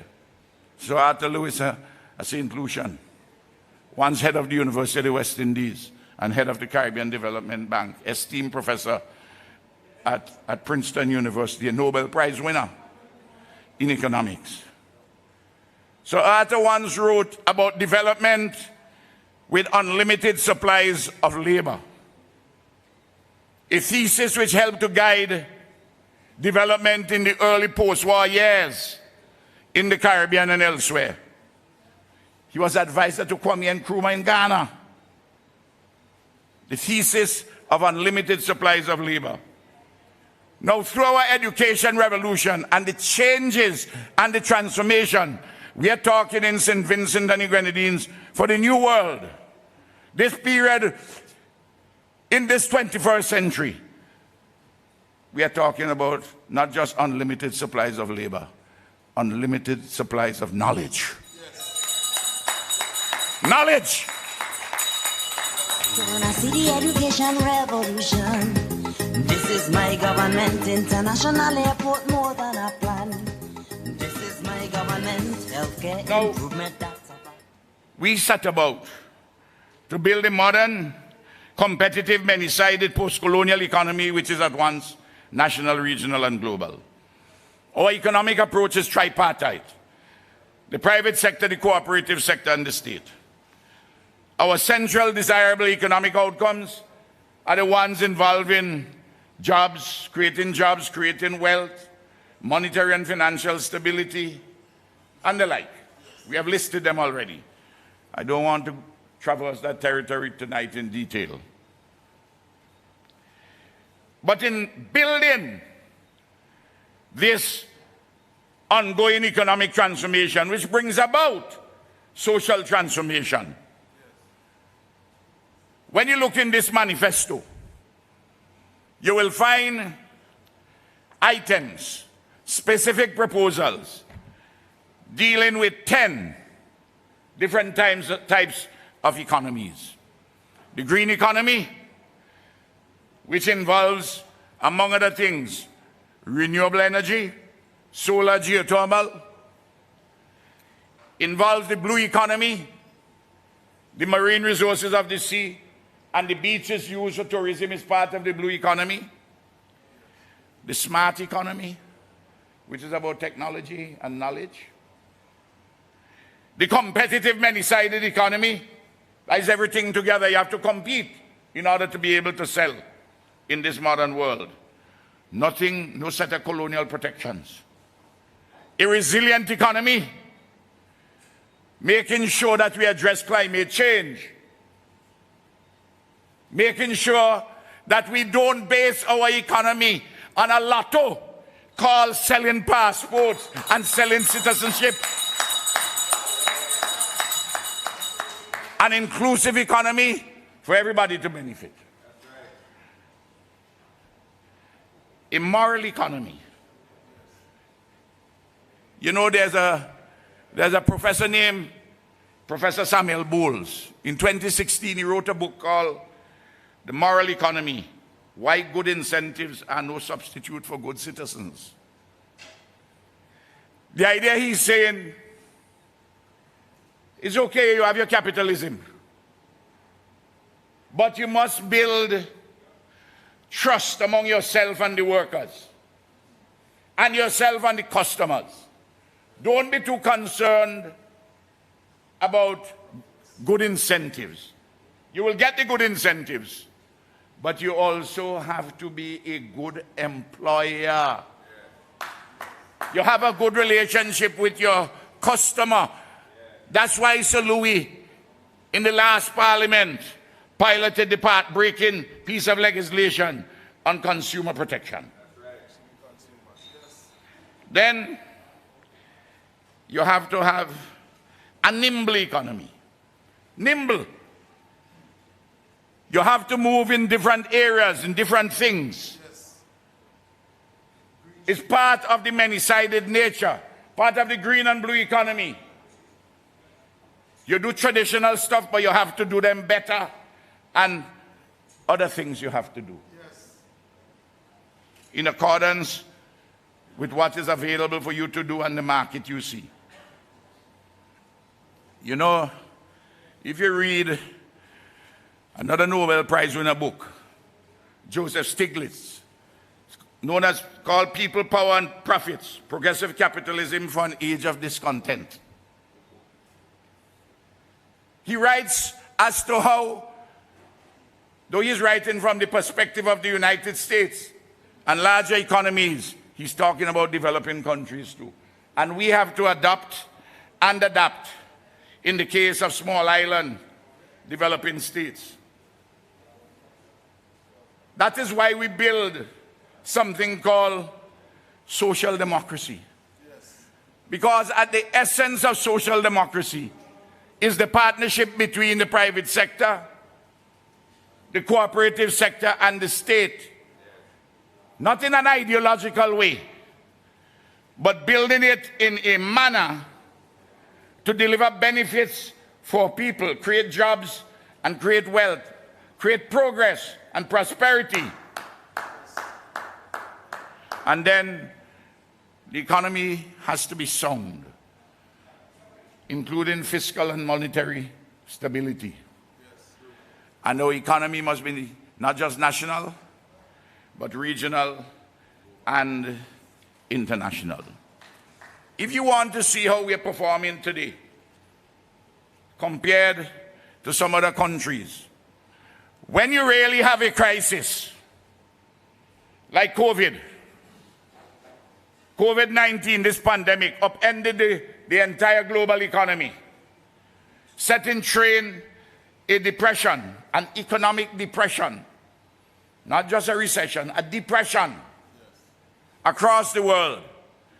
The United States of America will be falling, depending on the number you accept, between 5 and 7% decline.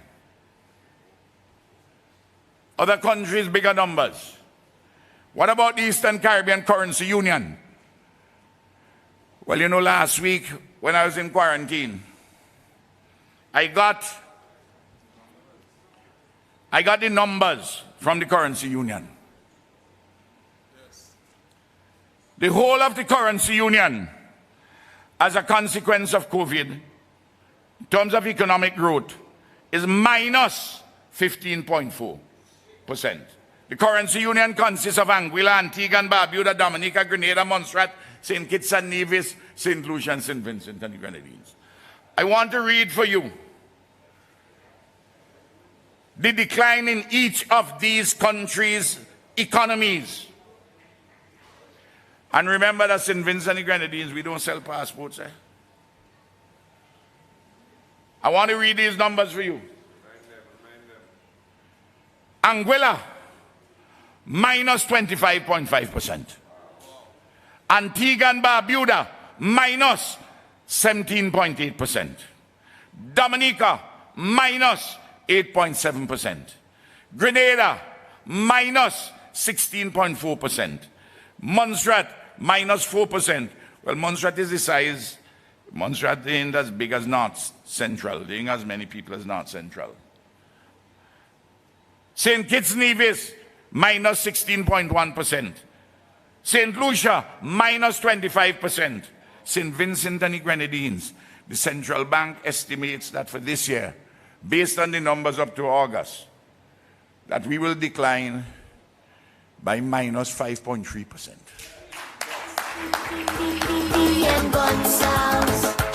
I salute you. You're my hero. You know the reason for that relatively small decline? And by the way, the Director General of Finance and Planning, Mr. Edmund Jackson, told me that in looking at the numbers, he and his staff think that our numbers by the end of December will come in much less than that. No. It is the manner in which we have done the transformation. We have done the transformation in the way in which we have indicated that we have a number, while we identify certain lead sectors, we encourage one wonders full bowly. Yes. You hear me in South Rivers? You hear me in Fitzhugh and Vermont? You hear me in Campbell, Union Island? One wonders full bully. No. Do you have your main sectors? So that's the first reason. The nature of our economy. The second reason is because we didn't lock down, we didn't state of emergency, we didn't curfew, we didn't use, as they ask, draconian Chinese methods. You hear me? You wanted me to lock up a man from Rose Hall, go in twice a day to go change the cattle, you go to mountain? Up a Palmyra? You expect me to lock up a man in Greg's who go and cross Canary Mountain a bush, go fix up with cattle, I goat? Eh? Never. You want me to lock up mini friend them down in Clay Valley who get up 4 in the morning, go to Saint to catch sprat, to eat and to sell some for the neighbor? I want Oranda, partner them down in Barley, I must lock them up for that? Never! So come round if you ask me. You're under the pandemic. And by the way, every single decision taken by us, which proved to be very correct, the NDP opposed. These are persons who don't have a mind of their own. They mimic. They try to compare me with Keith Mitchell. You remember that time? Yes. Where Ralph know what the other leaders in the Caribbean don't know. I didn't tell you I know more than what they didn't know. They know and didn't know. I could only tell you what I understand was happening. And as an old lady said to me in Park Hill, he said, comrade, you don't see wrong corner. You hear me? Look, that is the situation in relation to the growth numbers. What about the fiscal? What about the government what about the revenue numbers? Up to the end of August, because they haven't sent for me the numbers up to the end of September. The central bank says that revenues have fallen in the currency union in the various countries between 25% and 65%. And they say that St. Vincent and the Grenadines is an outlier. O-U-T-L-I-E-R. Not a L-I-A-R, you know. That means something which is outside of the norm. What are our numbers? Between January to the end of March, we had a very good quarter, 9.5% increase in our revenues.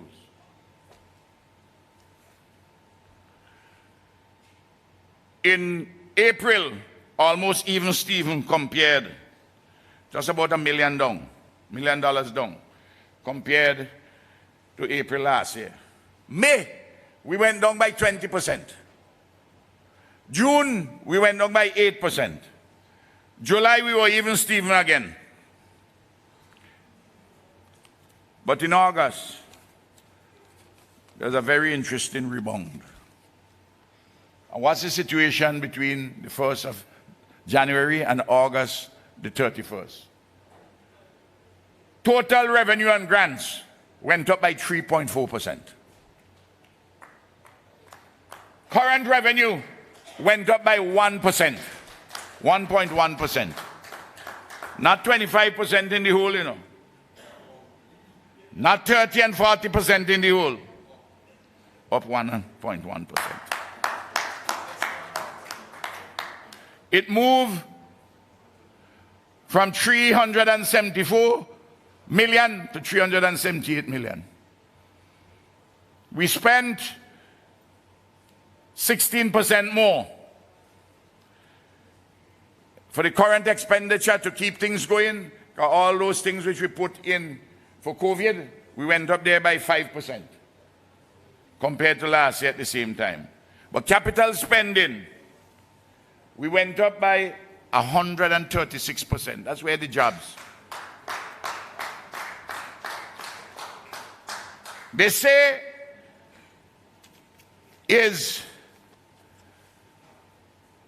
what we doing, we spending what we don't have. And I'll come to that. We're spending what we don't have. You see this book?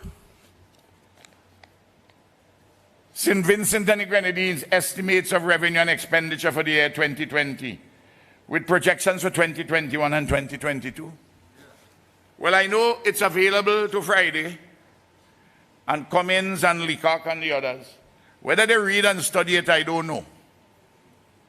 But I want to ask Fitzbramble, before you talk about anything, please, for heaven's sake, read this book.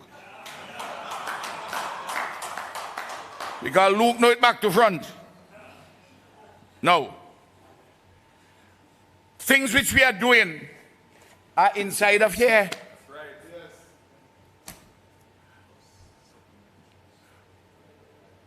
You go to Georgetown, you see a $25 million project dealing with sea defense. That one was in the works. Is a question from the source where we get in the money, the timing of when all the studies were done and when all the procurement issues were handled. Same thing with the one done by Sabi, by drop-off. Close to $10 million in Sanssouci. Same thing with the bridge done by you, Carlos, and Long Line. The same thing, Minnie, and Orlando, with what we're doing with the river defense down in Bucament. And what we had to do, we went to the supplementary estimate on April the 7th. We went there 3 weeks after we had the first case, you know. I want people to remember this. We put everything together in 3 weeks, not 3 months, you know.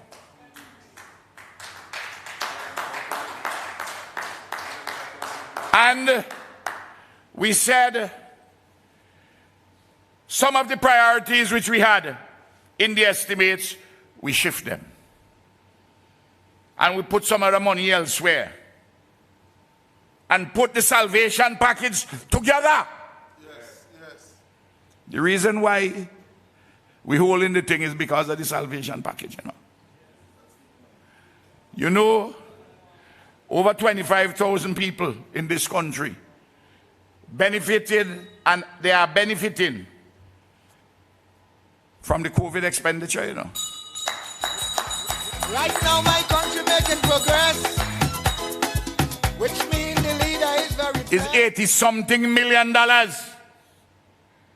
We voted, you know.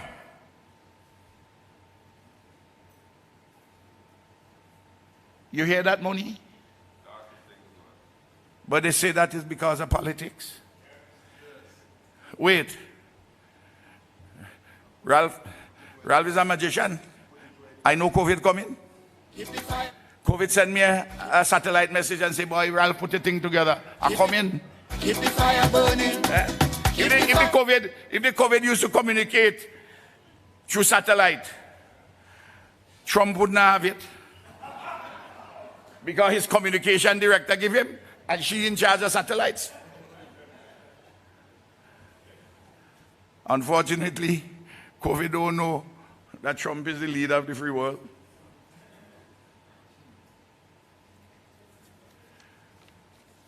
No, right now in America, and you're seeing it on TV.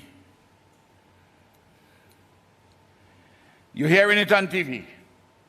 Joe Biden campaign, the central focus of their campaign is that on the question of COVID, both in respect of the measures which they took or did not take, and Trump's lack of leadership. That is the reason they're saying why Americans should not re-elect him. In the case of St. Vincent and the Grenadines, because of the decisions which we have taken, and we have proven to be correct, and the leadership we have provided, that alone deserves for us to be re-elected massively come November the 5th. Keep the fire burning, burn down with your vote on election day. And I tell you this, you know, the mysteries of the world. November the 5th didn't, as I indicated in my speech earlier, didn't just come to me so. One Wednesday night, I get up out of my sleep, about 2 o'clock in the morning. And the song in my head, because Sabi, I was praying the night before, because I'm a sinner in search of redemption. I don't come to you holier than thou, that I am not a sinner. Sinfulness is common. We have all sinned and come short of the glory. No. I get up, and the song in my head said to me, lift Jesus higher. A couple of days before Julian is on my case, where is the team for the campaign? I say, you know, it comes to me. Don't push me. It will come. From the time, lift Jesus higher, it came into my head, lift SVG higher. The next day was Parliament.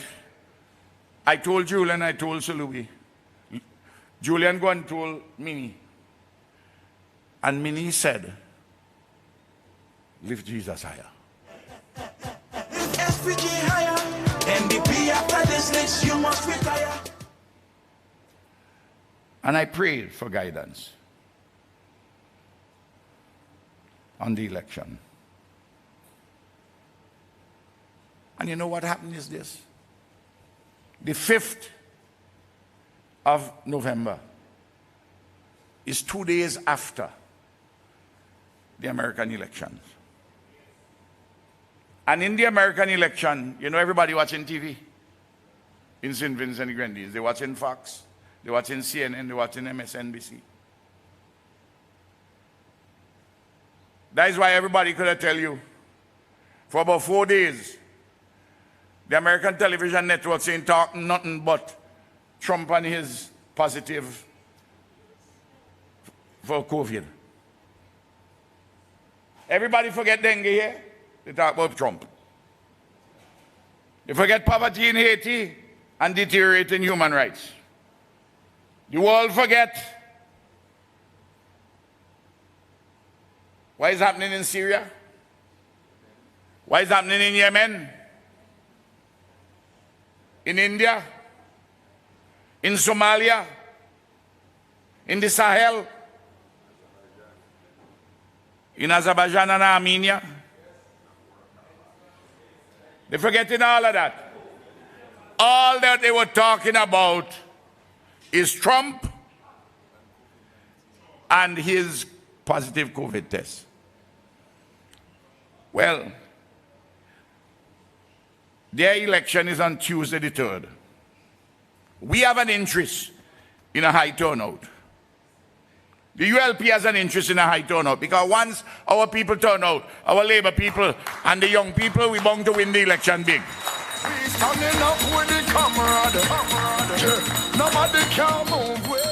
So all the TV stations them will be urging people in America to turn out to vote. And Vincentians would be saying, we have to turn out to, you know. We have to turn out to. You see why this year, when people think December, there's a spirit which guides, and I have to follow the spirit. Hell of a thing, Sabi. No. This country, because of the way we have been managing the economy and the finances of the country. And because we have been, the way we have been conducting our foreign policy, as Camilo so brilliantly outlined earlier this evening, people across the world, countries and investors, are voting for this government, in whether it's at the United Nations to put us on the Security Council, or investments in St. Vincent and the Grenadines. Coming in stronger than ever. I ask the question,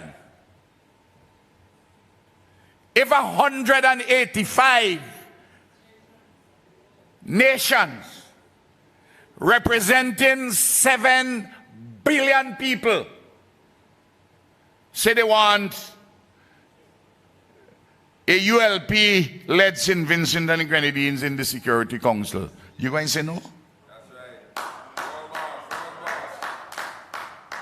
You going to say no?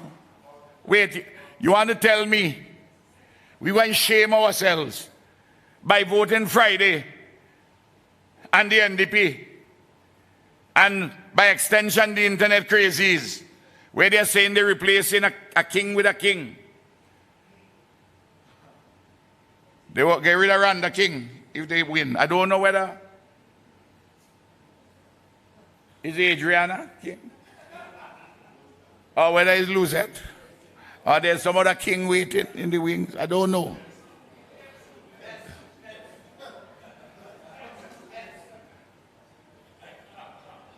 Oh, Kenson. Look, I tell you this.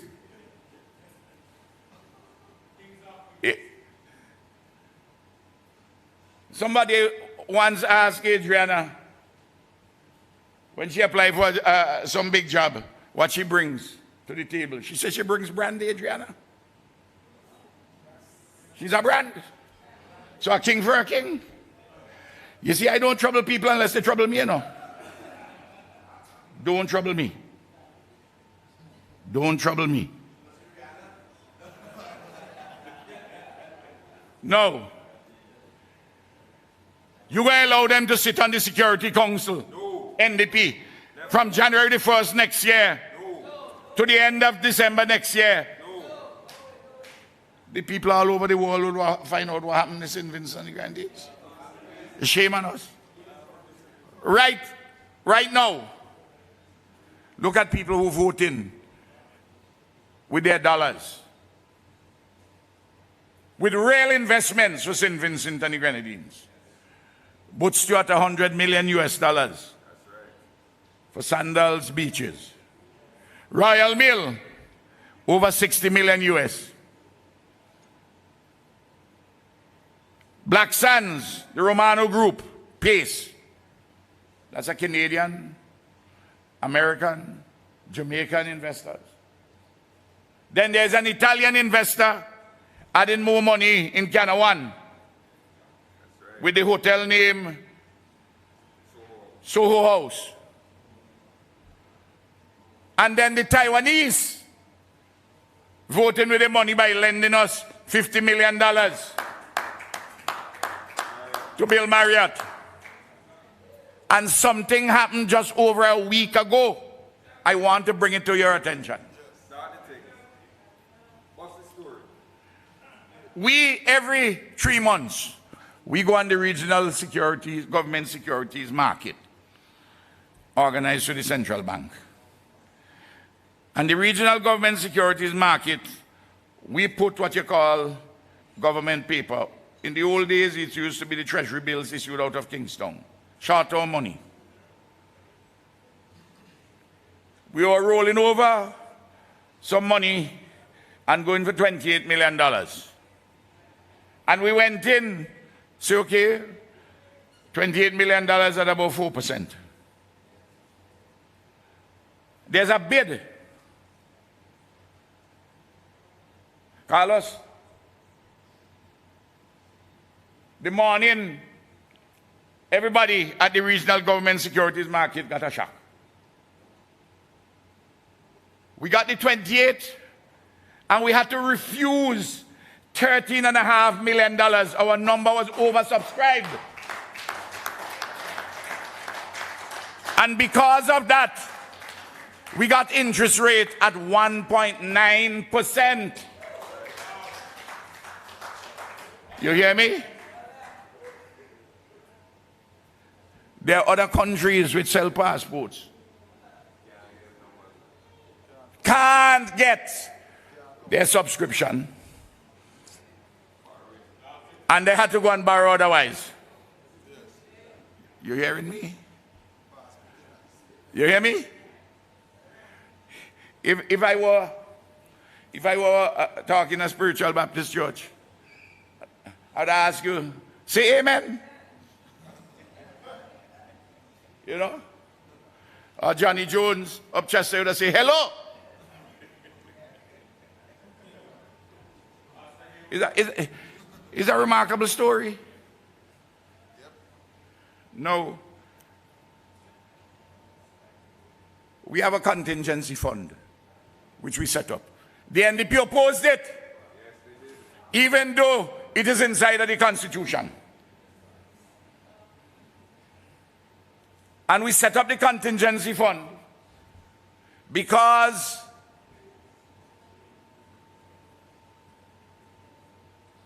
we saw the problems with the storms getting worse. And we feared also global pandemics. Because we will have more, you know. We will have more. Tonight is not the night to go through the science. But you read up on it, we're going to have more pandemics. And we have to be prepared. In every respect. So we decided to set up this fund. And to add 1 percentage point on the VAT, to put it specifically, Dominic, towards the contingency fund. And it's a disaster fund. And we say that we will charge $3 US a night for tourists who come to hotel rooms. In less than 3 years, well, they oppose both of them. Cummins put your hand on your head and say, mother walk, poor people dead. I said, but this is a measure for the poor.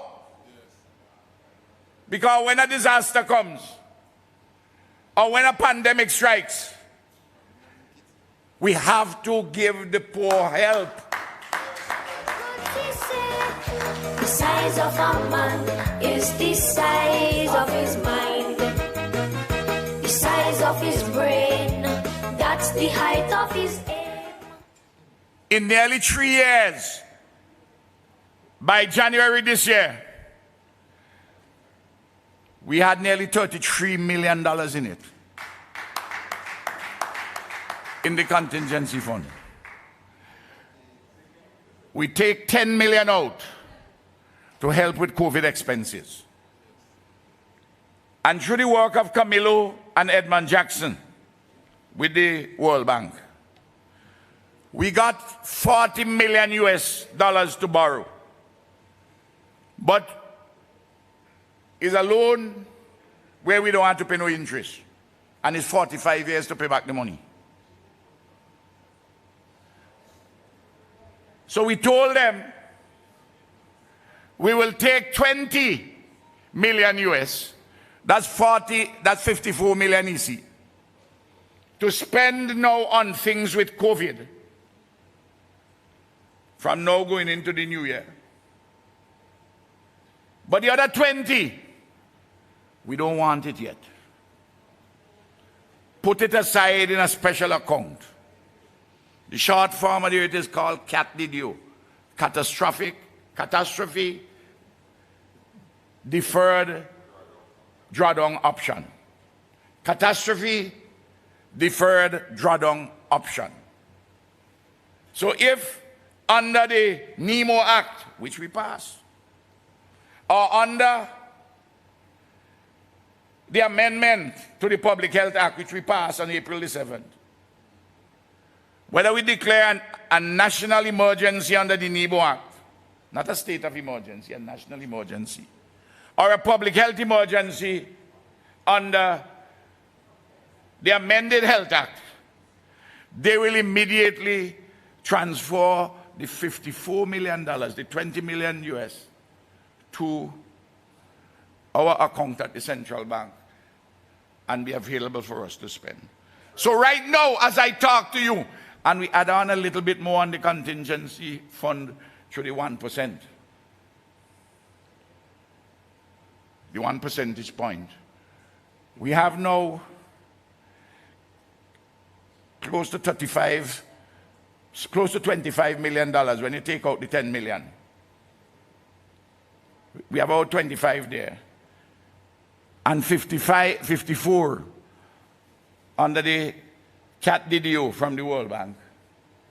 In other words, right now, where I'm standing up here,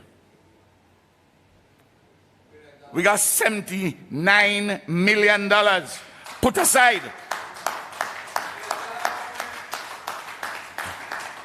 Just in case we have a serious disaster, and let me knock here and say, I hope we don't have one, or a public health emergency. Because of all those things, with a patience and a calm, and with foresight seen around corner, like the lady in Park Hill say, it means investors are watching you and say this is a sensible set of people, so we can lend them money at low rates of interest. So come round if you ask me. You handle the pandemic well. Yes, come round, ask anybody. You handle the pandemic well. I want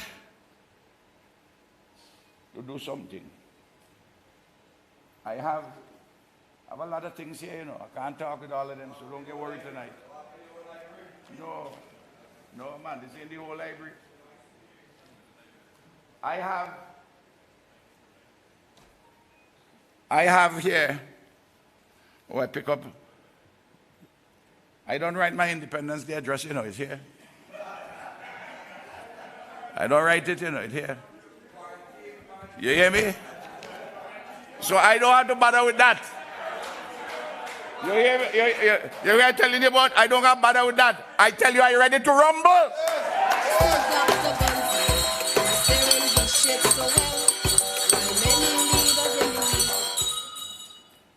I have in my hand here a document. I don't go and listen to what the NDP say.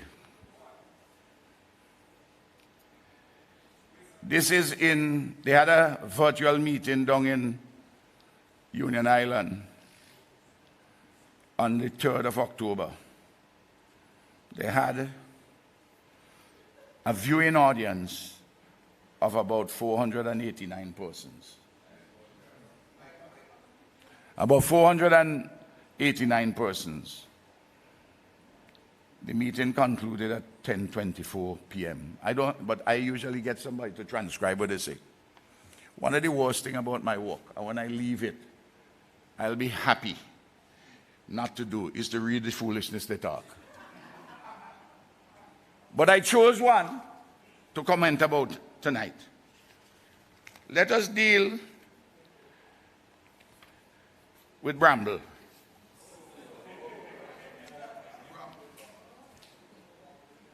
Bramble says, hear what he says. NDP will reintroduce a program called HOPE, the HOPE program, which intends to create 250 businesses by 2025.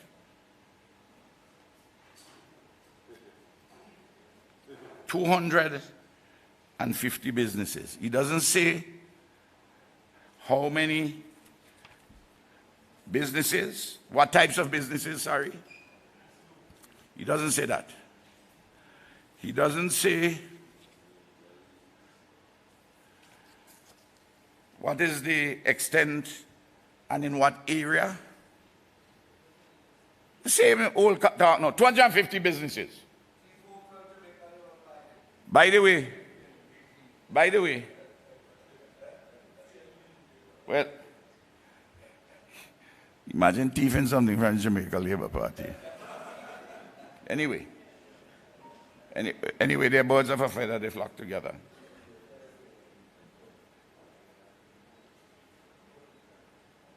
$250 businesses, that is all. Without prime, and I ain't dealing with prime. Between 2015, the end of 2015, and the end of 2019, under the ULP, through our general set of policies, 440 new businesses open.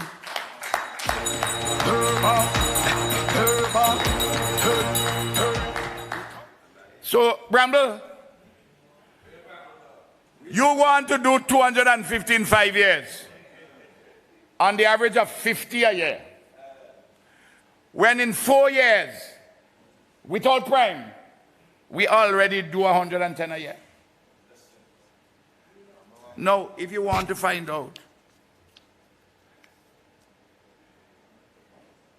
accommodation from 178 at the end of 2015 businesses to 254 at the end of 2019. Construction, I only going to choose some. 138 at the end of 2015, 201 at the end of 2019. Manufacturing, 113 at the end of 2015, 150 at the end of 2019.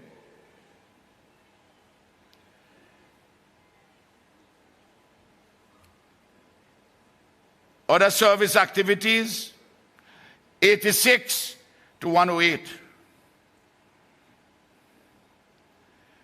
Transport, from 72 to 93. 440 in 4 years. I want to congratulate the Ministry of Finance and Invest SVG for helping in all what they're doing to build.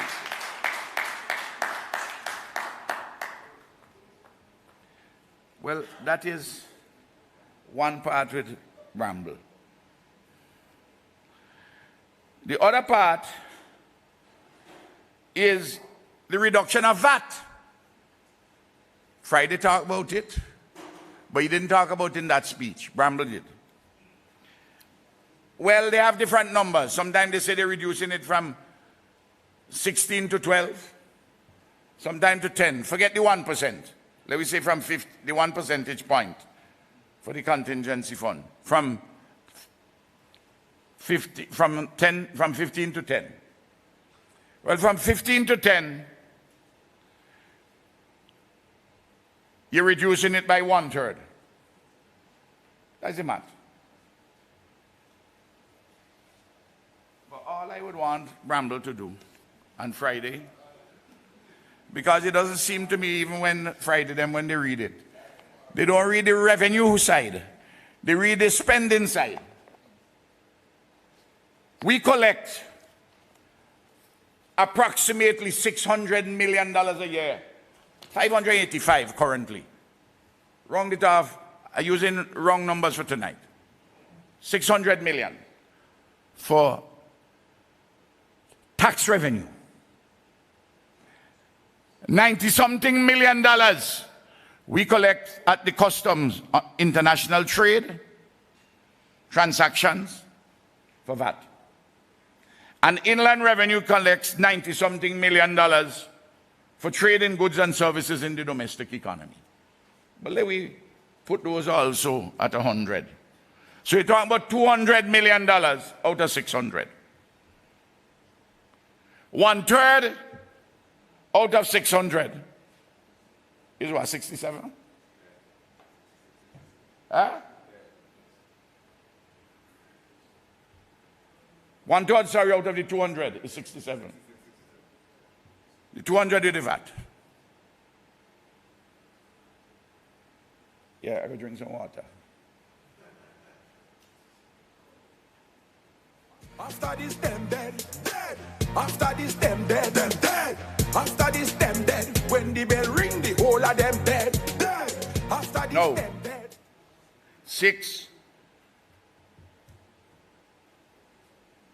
$67 million.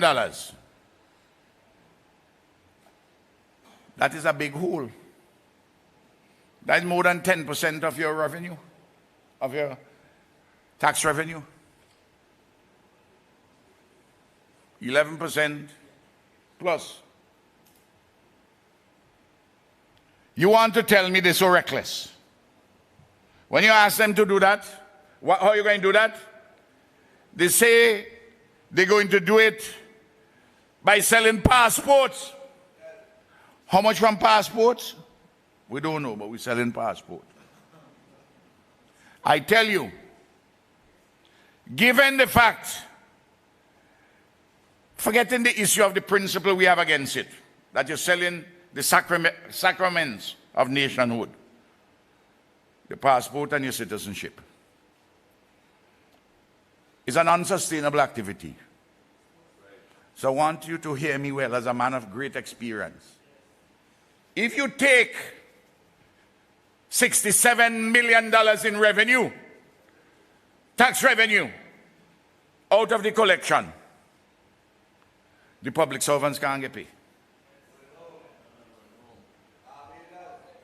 You hear me? The policeman them can't get paid.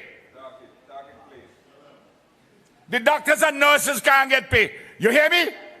Hello? You hear me? No subsidy on the fertilizer for the farmers. The only way you could do that is, instead of that, you put on other taxes elsewhere. They may put on a foot tax, a hand tax, a mouth tax, a nose tax, a eye tax, a air tax, or a toll tax. Upper Zion Hill. No, these are not serious people. No, a tax for swimming with dolphins. Then,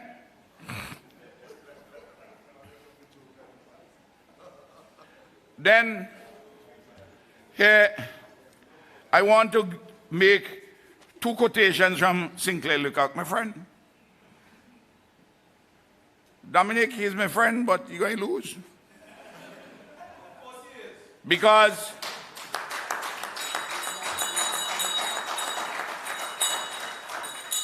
my partner Lecoq say that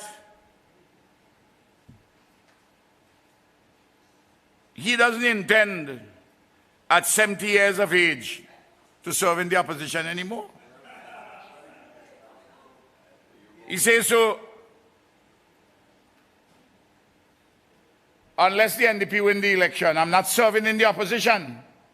Well, if you're not serving in the opposition, because that's where you're going, Sinclair, again, is one or two things. You come in,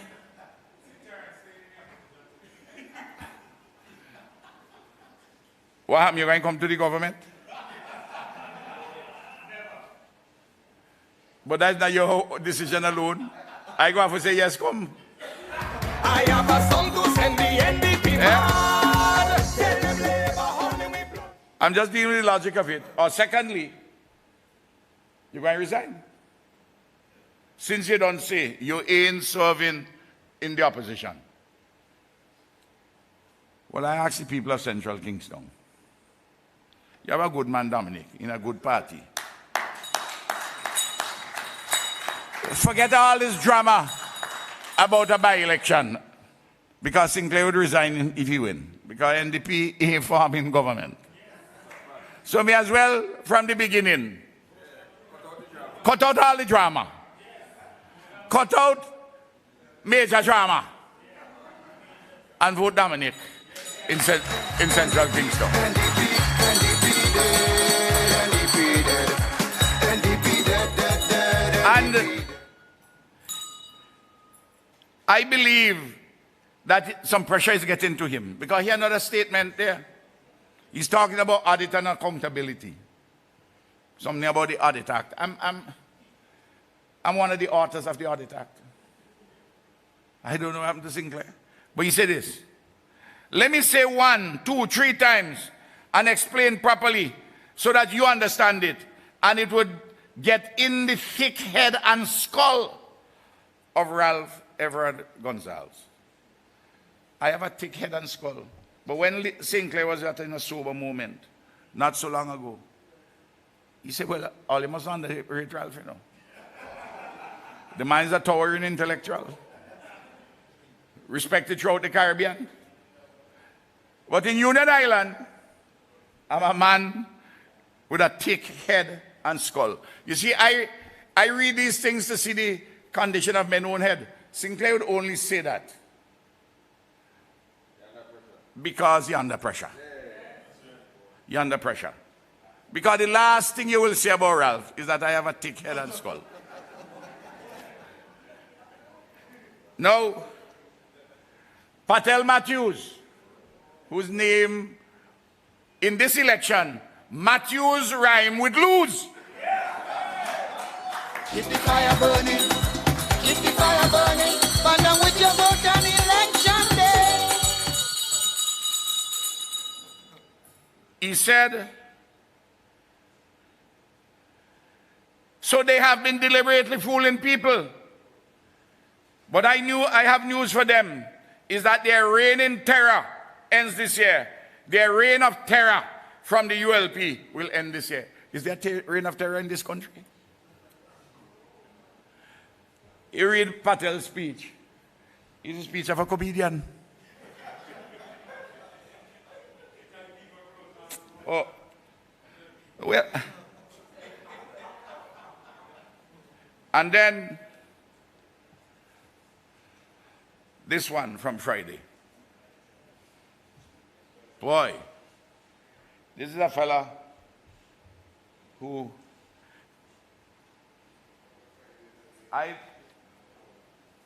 this man sometimes delivers himself of some statements. You wonder, you know. You really wonder. Here's the one by him. You don't develop a country by building a factory, by building an airport or a wharf. The only way that helps people is how it contributes to creating opportunities, jobs, and income. Better incomes, better wages for people. But the reason why you build them in the first place is to create the opportunities, Friday. Yeah? You don't develop a country by building a factory, by building an airport or a wharf. Sinclair, talk to your partner Friday. I think you're confused the two, doctor. Oh, they don't talk. But I hope this letter gets circulated, the one on February the 3rd, 2017. The one that Friday wrote to McPhail. The opening paragraph. I write about the caption, and the caption is certification status of Argyle International Airport at St. Vincent. February the 3rd, 2017. I write about the caption and specifically in relation to the remedial construction work of a structural, that is non-cosmetic nature, that is currently being done on the runway and taxiway of the facility. The remedial work has been in progress for the better part of a week, while on the other hand, it is scheduled by the government and has been approved by your authority that the airport shall begin commercial operations on February the 14th, a date less than 2 weeks away. It is our understanding that Liat and Cal and possibly 2 charter operators from North America are expected to have flights landing at Argyle on that date. This is when he is writing to see if he could delay the opening of the airport. A long letter, page and a bit. The Director General wrote him back. on the 10th of February. Dear sir, receipt of your letter dated February the 3rd, 2017 on the above caption is hereby acknowledged. Please be advised that the Eastern Caribbean Civil Aviation Authority, ECA, is aware of the remedial works being executed on the runway of the airport. The Director of Airports had notified our office of the problem and of the proposed remedial action. Remedial works of this nature are not uncommon and are usually done to maintain the structural integrity of runways. Runways undergo frequent testing to ensure that their load-bearing capacity meets the requirements for the type of aircraft for which the runway is designed. In this regard, our office carried out an inspection of the affected area to verify that the remedial works would have been appropriate for and consistent with the discovered defects to determine whether the problems were properly resolved. This inspection was carried out on the 9th of February 2017. Well, here this last paragraph, because Friday had asked him in his letter if ECA could send his updated findings and position on the structural integrity and readiness for the purpose of AIA runway and taxiways, and ECA's certification status of the facility. So MacPhail wrote him, our office does not provide details of its findings of audits and inspections it conducts, except to the entities it audits. In this regard, your request for details should be directed to the appropriate authorities in St. Vincent and the Grenadines.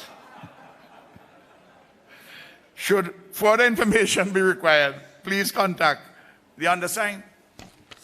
It's the same way why the Frontline and the internet crazies wrote every single ambassador at the United Nations to tell them that they mustn't vote St. Vincent and the Grenadines on the Security Council because Ralph not like bigger bits, because he not like Marcos, and because we thief election.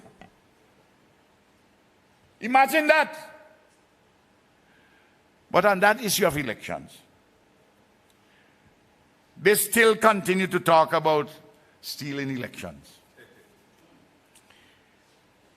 The matter was filed, the petition. It went all through the various meanderings. And Justice Stanley John, an experienced judge from Trinidad, was specially selected by the Chief Justice to hear the case. He heard the case over several days. There was examination and cross-examination of all the witnesses. There were summations by the lawyers, examination by all the documents. And the judge said that Montgomery Daniel and Louis Straker were properly elected because there was none wrong with the elections. The case finished March last year. The judgment was delivered, I believe, in April. Up to today. All the talk here they have not put together the record of the appeal, which is their job. Carlos, they haven't served it on Montgomery Daniel or Straker or on their lawyers. All they wanted to do is to leave it there as a talking point. And when election day comes, there is nothing more they could appeal because there are several decisions on this that brings an end to the matter. But the people of St. Vincent and the Grenadines should take a turn on the NDP for the way they treated Sylvia Finley, the supervisor of elections, and the way they seek to disgrace the name of St. Vincent and the Grenadines in terms of elections. We had a free and fair elections. They should have taken the licks as Louis advised as a man. But they're gone on with this thing. As I'm ending up, I want to speak to a few things. I will talk about them in more detail in my Independence Day address. I have them in the manifesto. Cabinet has already taken a decision. In the same way in which all the graduates, the teachers who are university graduates, have been appointed, we will appoint all the graduates in the public service as graduates come January the 1st, 2020. I will give you the details as to how we are doing this. 2021. Secondly, the temporary workers in the public service, once you have the qualifications to be appointed in the public service, we are going to do it on a phase basis to incorporate all of you properly as public servants.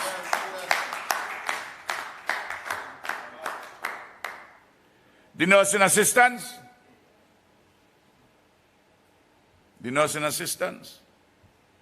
there's something. We made the nursing assistants pensionable as from the 27th of October 2015. Once you're working up on that date, well, some cases have come to me. And I want to promise you that I'm reviewing favorably that as from January the 1st next year, to start to make the payments for those set of people as pensionable people from January the 1st next year. We'll get more details on it. And then public assistance, I will repeat what I said before. The 600 people whom we put on there with the $200 for COVID to the end of December, the comrade and the humble African ain't leaving you in the lurch. The 600 of you going to be on the public assistance list. And Friday, you could oppose it as much as you want. It is going to happen. And we are going to increase the pension, the public assistance, by $25 a month. We're going to win this election, but not on a Friday. So it will go between $275 now and $300.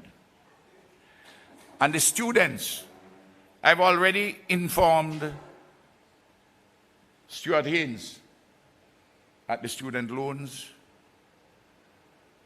company, which he heads, that we are giving a 1-year waiver of interest. Not a moratorium. A waiver from academic year 1st of September to the 31st of August next year. For those who graduated and those who still are now on the student loan. That is a substantial relief, what they're going to get. Because there are some people paying $600 and $700 a month on the student loan, and a significant portion of that is interest. So you're going to get not a moratorium, a waiver. And as from this, the academic year, Stuart Haynes and I have been in discussion. I have wanted to bring it down to 5%, the interest. Stuart is saying, looking at the sustainability of the fund, we might have to put it at 6%. So I told him to work the numbers and send the numbers, let me see how it would look at 5% and how it would look at 6%. You see how we have to do things scientifically? The reason being, NIS puts money, but the actuarial report for the NIS says that you must provide on your investments, you must have 6.5% interest. So you don't want to disadvantage workers who have paid their money into the NIS. The question is this, is whether overall we can reach that 6.5, even though one of the portfolios, like the student loan portfolio, and many would know this like the back of your hand, could be a little lower than what the actuary says. But that is a work in progress. But I could tell you, he and I have agreed that the waiver will be done. The interest will come down. Is a question by the extent of how much it will come down. Now, these things are in our manifesto. Our cabinet has already taken decisions on them. But this last one, I want to leave with you to show you how they haven't given up austerity. Leacock said in his speech in Union Island, it is bad enough on the economic side of living beyond our means. Dig a hole to fill a hole, borrowing money to pay salaries and wages. Well, we don't borrow money to pay salaries and wages, and we ain't digging no hole to fill a hole. And we don't think we're living beyond our means. Living beyond our means, you know what they're talking about? Giving poor people additional money. Giving teachers their appointments. Giving the graduate in the public service their appointment. And the way we're going to make temporary workers permanent, that's austerity is a wrong and dangerous idea for St. Vincent and the Grenadines. What we have is prudence and enterprise. But above all else, what we have is love. Love. Labor love. A never fixed mark that looks on tempests and is never shaken. We are not a party of anger. You want to hear anger? Listen to the NDP. Particularly listen to Daniel Cummins. You want anger?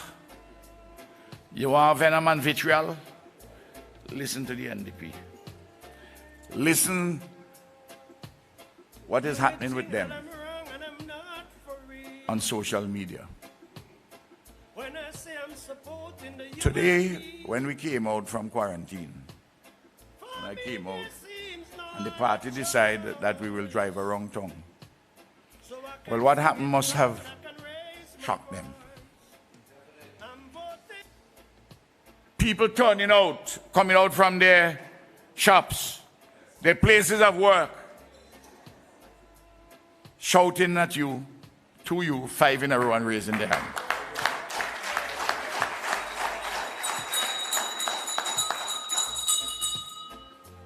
We have a lot of work still to do in the campaign. Now that the election date is called, I don't want to hear between now and the 5th of November any grumble or any frustration from any of our Labour family. You may have problems for us to solve in the interim. But what we don't solve in the interim, within this next 20-something days, we have time ahead of us to solve them. Let us stay firm. Let us lift St. Vincent and the Grenadines higher. We have a magnificent team, excellent policies and programs. We are running on our record. It will be 5 in a row. And I want all on St. Vincent. And Friday, Carlos Williams keeping you in Beckway. You hear me? 5 in a row. Good night, and may God continue to bless us all. 5 in a row. 5 in a row. 5 in a row.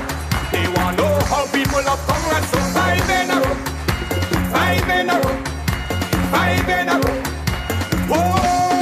Oh, breaking news. Breaking news.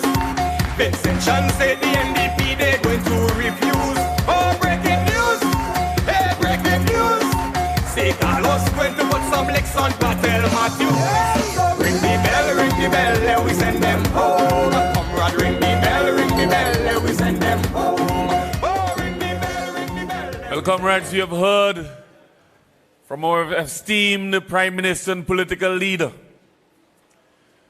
The message is quite clear. Let us continue the progress under the Unity Labour Party government. Let us continue to lift St. Vincent and the Grenadines higher. November the 5th, mark the date. The Unity Labour Party government is coming full throttle. Thank you. God bless. I love you, comrades. Boy, I have a song to send the NDP mad. Tell them labor only we blood, labor only we soul. Talk if you want, I don't care, cause labor in control. Ring the bell, let we send them home. Comrade, ring the bell, let we send them home. Oh, ring the bell, let we send them home. Julian, ring the bell, let we send them home. Let me jump and say 5 in a row. 5 in a row. 5 in a row. They want to know how people have come and so 5 in a row. 5 in a row. 5 in a row. Whoa! Oh, breaking news. Breaking news. Vincent Chan said the NDP they're going to refuse. Oh, breaking news. Hey, breaking news. Say Carlos going to put some licks on Patel Matthew.